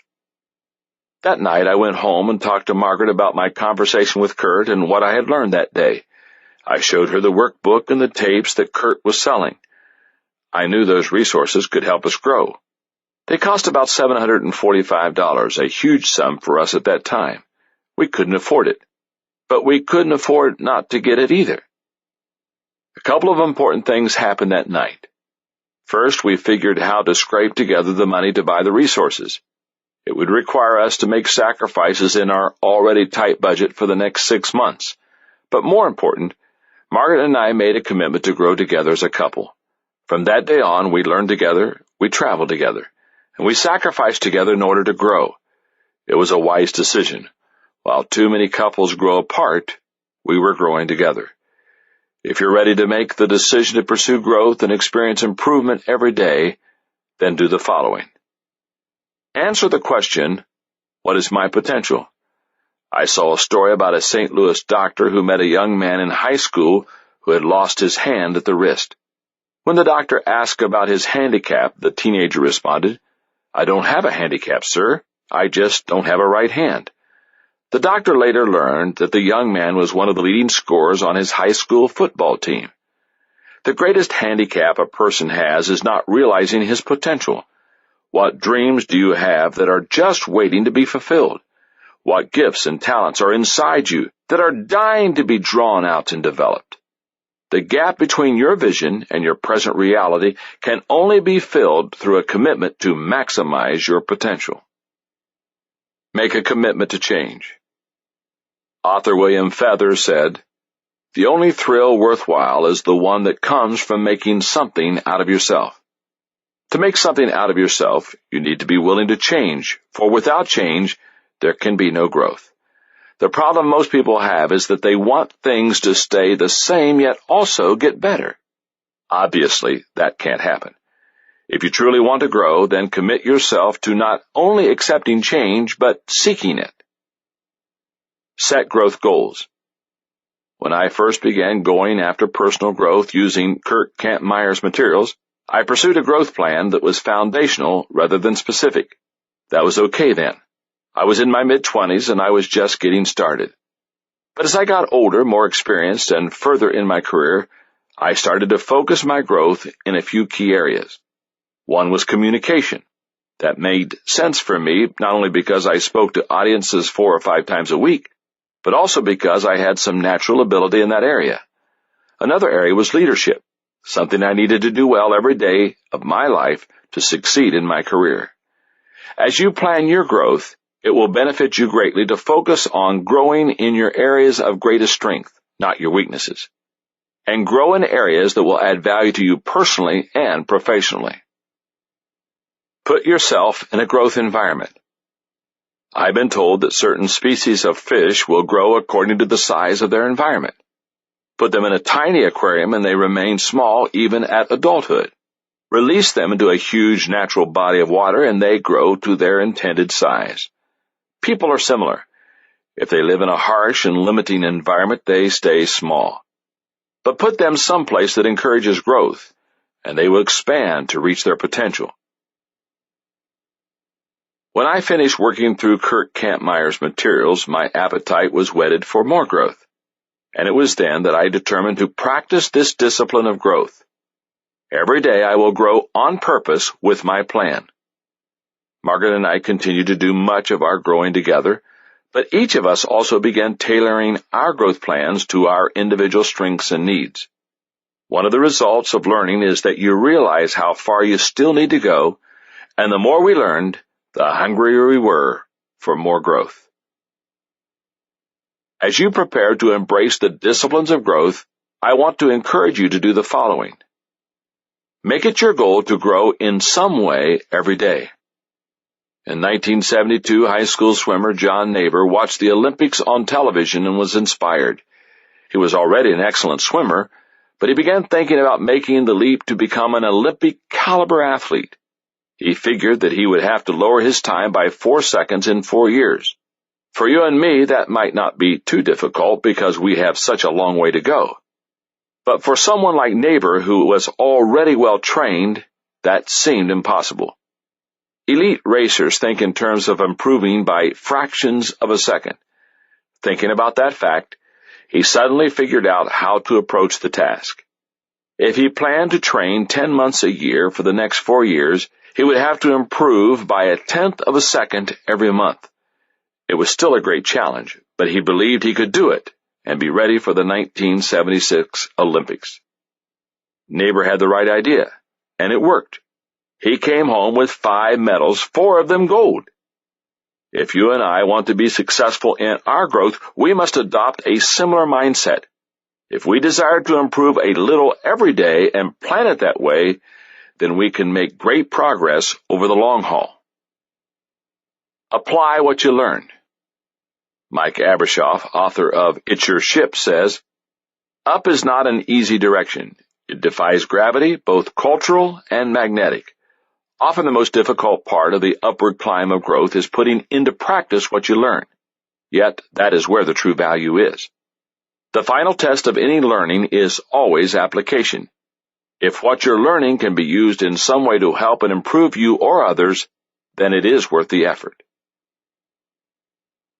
Of the daily dozen, I'd have to say that personal growth has probably been the strongest. I marvel at what has happened to me as my daily practice has compounded over the years. In my 20s, growth became the foundation of my lifelong learning. In my 30s, my growth began to separate me from my peers. In my 40s, my growth became the source of my books and tapes. And in my 50s, my growth has taken me to higher levels than I thought possible. The greatest of all miracles is that we need not be tomorrow what we are today. The greatest of all insights is that we cannot be tomorrow what we do not do today. That is why today matters. One of my concerns when I began writing Today Matters was that the idea of trying to implement the Daily Dozen might seem overwhelming. I know it's impossible to tackle all 12 at the same time. It took me 4 decades to make the decisions and develop the disciplines in all 12 areas. So here are my suggestions concerning how to tackle the Daily Dozen and implement them into your life. Rate yourself on the Daily Dozen. Make a list of the Daily Dozen and rank how well you do them. Put a number 1 beside the one you do the best, a number 2 beside the one you do next best, and so on until you have ranked your skill in them from 1 to 12. Verify your self-evaluation. Talk to a friend who knows you well and ask him or her to confirm how well you evaluated yourself. If your friend ranks your strengths and weaknesses differently, discuss your differences of opinion and make adjustments to the rankings as needed. Pick 2 strengths. Pick 2 strengths from your top 6 to work on. Make sure that you have made the necessary decision for each area. Then begin practicing the daily disciplines in that area to make it a part of your life. Pick 1 weakness. Choose a weakness from your bottom 6 to work on. Again, make sure you have made the decision for that area and begin practicing the daily disciplines that go with it. Reevaluate. After 60 days have passed, reevaluate yourself in the 3 areas in which you've been working to improve. If you have made significant progress in an area, move on to something new. If an area still needs more work, remain focused on it for another 60 days. But don't work on more than 3 areas at a time and never work on more than 1 weakness at a time. Repeat. Keep working on areas until you have the entire daily dozen under your belt. Once you have made all the key decisions and each of the disciplines has become a habit in your life, then the daily dozen will be second nature to you. When these disciplines are woven into the fabric of your life, you will be able to make today your masterpiece. And when you do that, tomorrow will take care of itself. This has been a Time Warner Audiobooks production of Today Matters, 12 Daily Practices to Guarantee Tomorrow's Success, written by John Maxwell and read by the author. Executive producer, Maya Thomas. Produced and directed by Louis Milgram. Text abridged by Karen DiMattia. Production supervised by Dennis Kao. Audible hopes you have enjoyed this program.